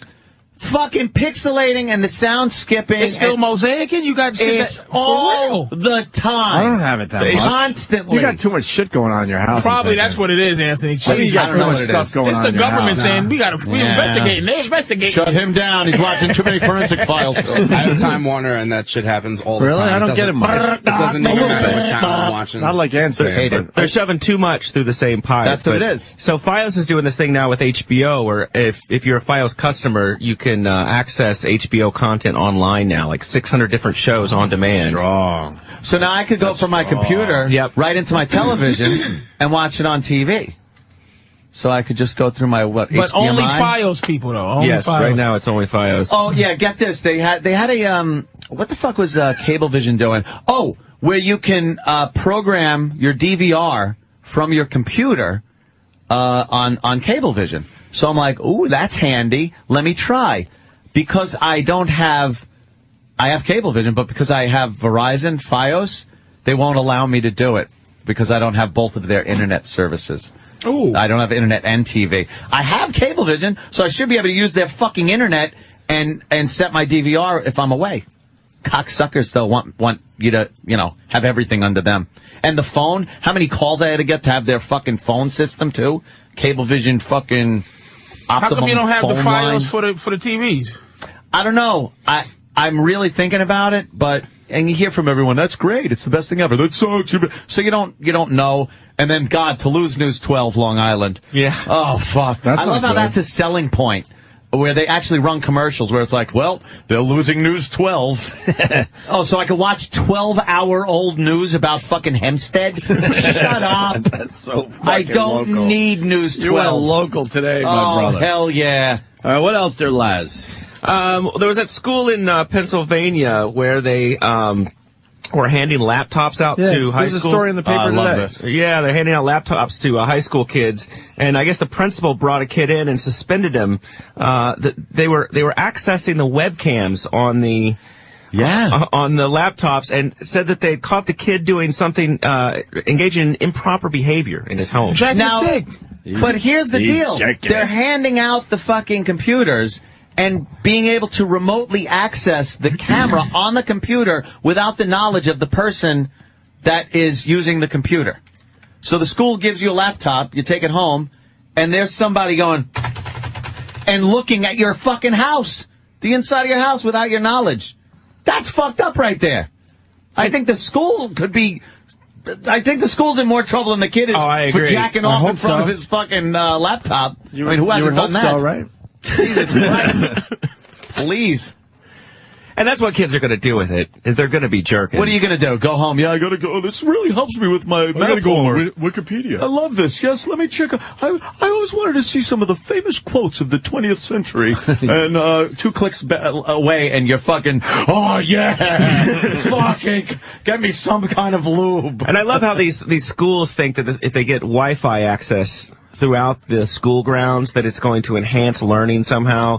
They've got, some schools are putting Wi-Fi on buses, on the school buses. Oh, really? So that the kids with the laptops can, they say, oh, the kids are much better behaved. So we get real-time beatings of little white kids on the buses? Oh, shit.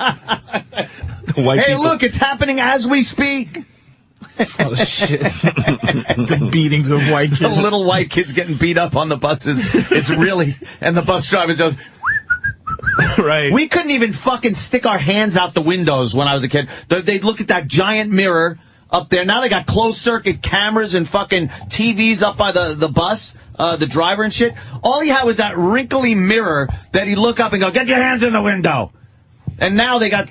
Cameras all over the place. Micro cams of people just getting their heads fucking pummeled in for their lunch money. Anthony, Sean Kelly, this is hey, Sean Kelly! From Massapequa Park. Breaking news. News 12 just announced that JFK has been assassinated. So, holy shit. Wow, so my they're getting close to Jackie. They're getting close to being current. Laszlo? There was a cop in you idiot. Virginia who's in trouble. He pulled this guy over for drunk driving, and for some reason took the guy's mobile phone and found a bunch of pictures of him banging his girlfriend on the phone, which I don't know how that's part of the traffic stop. If you're Dewey, why would they then look Maybe into the guy was his phone? texting or something while he was driving? No, so the cop says, give me that fucking phone. I don't think they have a right to look into your fucking phone. Obviously they don't, but Like how did it get to a point, like Yeah. Laszlo's saying, how did it get to the point where the cop is going through your phone now? The law is actually now saying that your phone is just like your wallet. So just Holy like shit! No. Yep. So when they go through your wallet for like ID and stuff like that after they arrest you, that they have the right. So this there was this guy, Sergeant Matt Borders. He pulled this guy over, found a bunch of the pictures this guy had taken of himself banging his chick, and he announces on the radio that private pictures were available for other police officers' viewing and enjoyment. Oh shit! Hey, the picture must have been good. So the guy sued. And a federal judge said the police couldn't be held responsible, and they didn't violate the guy's constitutional rights. Wow. Yeah. How? Because it's over, nigga. It is. It really is. It's exactly what we were talking about earlier. It's a wrap. It's over. The Supreme Court over the last 10 years has really weakened a lot of the supposed rights that you had. Electronic medium is a weird fucking thing. That's the only thing I'll give them. It's like, it's a weird area where it's... Because it doesn't really exist. These are magnetic impulses, electronic impulses, that when put in the right places form this, that, or the other thing. So, like, what gives them the right to look at it? Or investigate, look into your phone, your contacts, your fucking What gives them the right? pictures. They just feel like it. Is that now it's too late to turn back? It's like... You know what it is? The people, the real soldiers, like the real people who are like, what the fuck up on this shit? Screaming. They've been screaming and people convinced that they were crazy. But now the people who are surprised by this are fucking like cornballs. Like people that go, oh my God, I can't believe they're doing that. Who's going to do something? All the people that they put in prison for being crazy. Now it's left to you, bitch, with your mouth open going, how can they do this? It's too late. That's why now people are catching on more. But do you look back and hit? Because I hate when it's like you start thinking you're at this moment in history where it's like, wow, I think people are catching on and that this might be a turning point for something. And then you look back in history and realize, oh, that happened in like 54. Yep. Yeah, that happened in 54 and nothing ever came of it. Or, that was some other episode that, nothing ever came of. Or in 32. Yeah, something like that. Yeah, a big crash or Nazi parties or things like that. But in 32. But I like to think, like, especially with all the electronic media out there and everything, that people are kind of catching on to things. But then you just look like a dumb conspiracy theorist. But they catching on to things, but people think it's just not going to happen to them.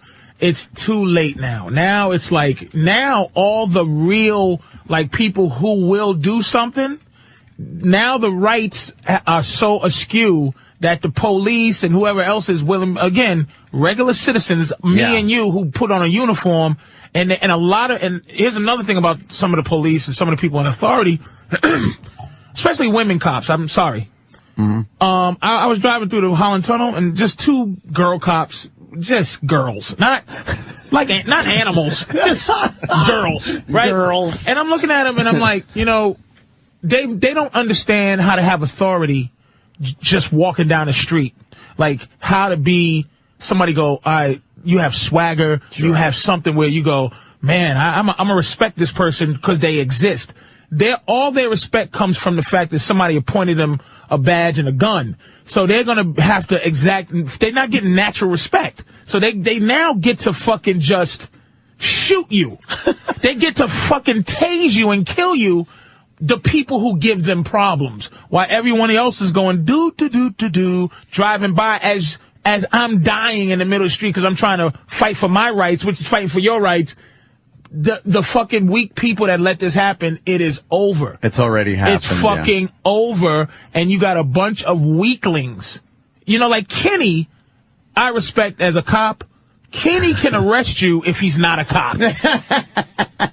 Kenny doesn't need the respect of fucking having a gun and a badge to get respect. But these 2 girls, just, in no offense, but just little girls. The fact is that you're a cop because I allow you to be one. What did you yell at these bitches out the window? Yeah, I want to know what happened. No, I'm not fucking. Did they pull you over? No, it's a basic. And it was what are they gonna do? Right. Sometimes when you see those, especially here in Manhattan, you'll see it. And all it is a chick in a cop uniform. It's like you got no authority. You have the authority that I say you have because I don't want the rest of the gang to beat the dog shit out of me. All you got is shoot me. Right. You got a radio to call the real people to come harass seriously, me. And it's not just a sweeping fucking insult. It's just the fact there's a lot of man cops that you go, ugh.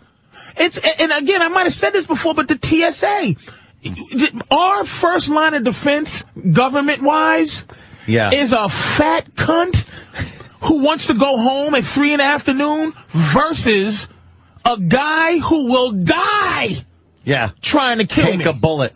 I'm a bitch who's trying to get home to watch Maury on time, who's like, can you please put your computer in take your shoes off? And she's happy about the authority she has. So it's her versus a guy that's willing to strap explosives to his car. The ethic of a person who's practicing to die versus, can you please take out, this is 3.2 ounces. You have to throw this away because we're protecting you for your safety. This is for your safety. Is it for my safety? How after 9/11 did they say, you know what we need for security? Let's go through the projects and recruit some people. Absolutely.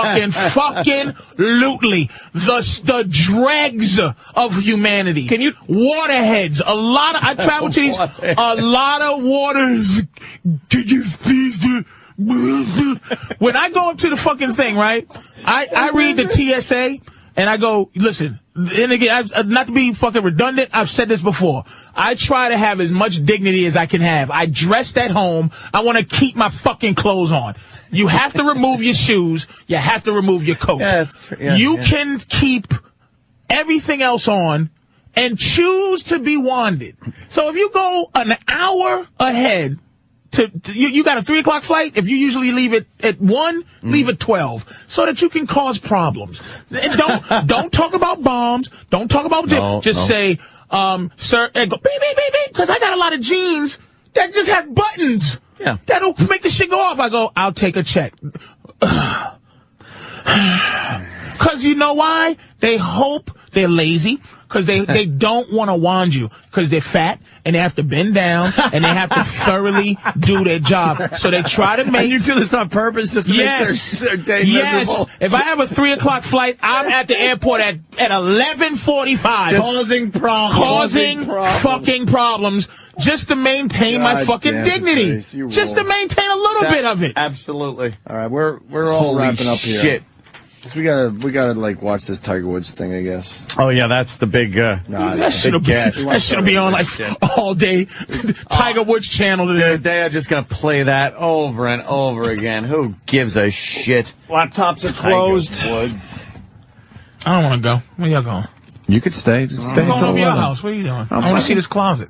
I go. Oh yeah, I did the closets yesterday. How the closets go? Good, man. Good. Yeah, you getting the. How long is it going to take?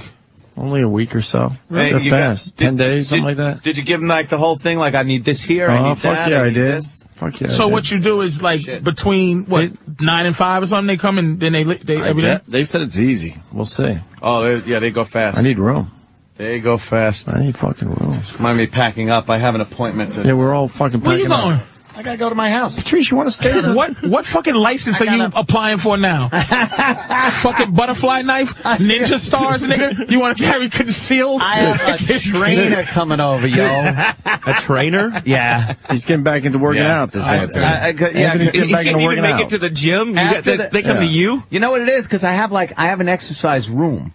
But I need like I need more equipment. stuff. So I have a treadmill and shit, but I need like some weights and some other stuff. So I got a trainer coming over, and then he's just gonna fucking come over, and I won't have to go to the gym. Another place I won't have to go. Hilarious. I like going. His exercise room is a master bedroom. It's the other master bedroom. I've never seen the exercise room. I've seen the gun closet. It's right off the master bedroom. The treadmill. You've seen the treadmill. Oh, that's right. There. You call that an exercise room? It has a shower and everything. Hey, it has a shower. There's nothing else in there but a treadmill. He had a new shower put in, the jailhouse ones with the brick that he don't. Right. It's just an open shower after he works out, so he can snap you while you're over working out with a towel. You need a friend. I could be your friend. What? The sisters. Why don't you guys continue? I'm leaving, motherfucker. See? Push comes to shove, you're out the door too. He'll stay for a high 3. A low 2 figures. Right, and I'll stay.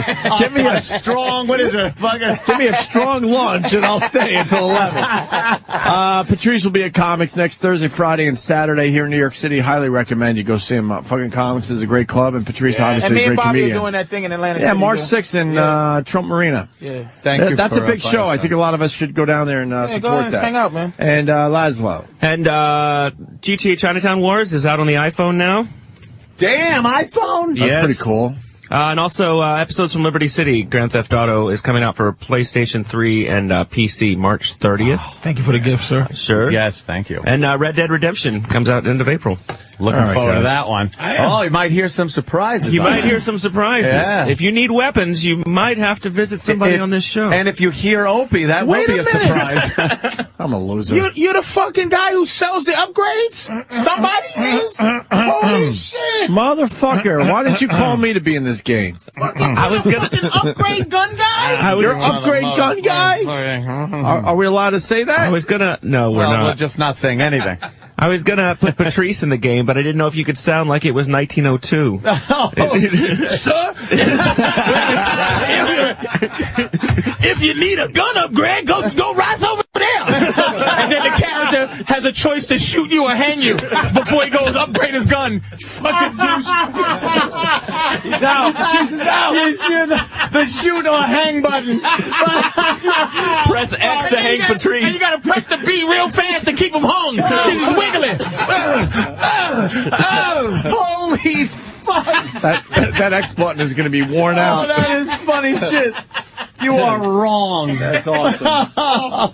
Patrice, take it easy, man. Laszlo, anything Have a else? good weekend. You good? That's it. I'll be over to Anthony's house tomorrow night. Yes, of course. Fucking Laszlo's doing his show from the compound tomorrow. All the stuff that Laszlo wanted to talk about on our show, he'll do tomorrow at Anthony's house. Over a few beers, a few Guinness. Sorry, the keg's full. Patrice takes up a lot of time, Laszlo. You understand. That's fine. Oogly booglies. Oogly booglies, You know how they roll. and cheesely weasleys. There was still some good shit in there. So, hey, Black History Month. We're gonna fucking look at this person today, and we'll see you guys Monday. Have a great weekend. And, To celebrate Black History Month, the Opie and Anthony Show is paying tribute to those legendary African Americans without whom this country would not be the melting pot it is today. Today we honor the loyal and lovable lackey Smoke Porterhouse from the movie Caddyshack. Always at the ready, Porterhouse would not tolerate brown Audis parked in Judge Smell's parking place, wax buildup on the judge's shoes, or racial epithets in the judge's mouth. Have you heard the latest one about the Jew, the Catholic, and the colored boy who went to heaven? Oh, boy. Why, you son of a bitch, I'll fix you, you son of a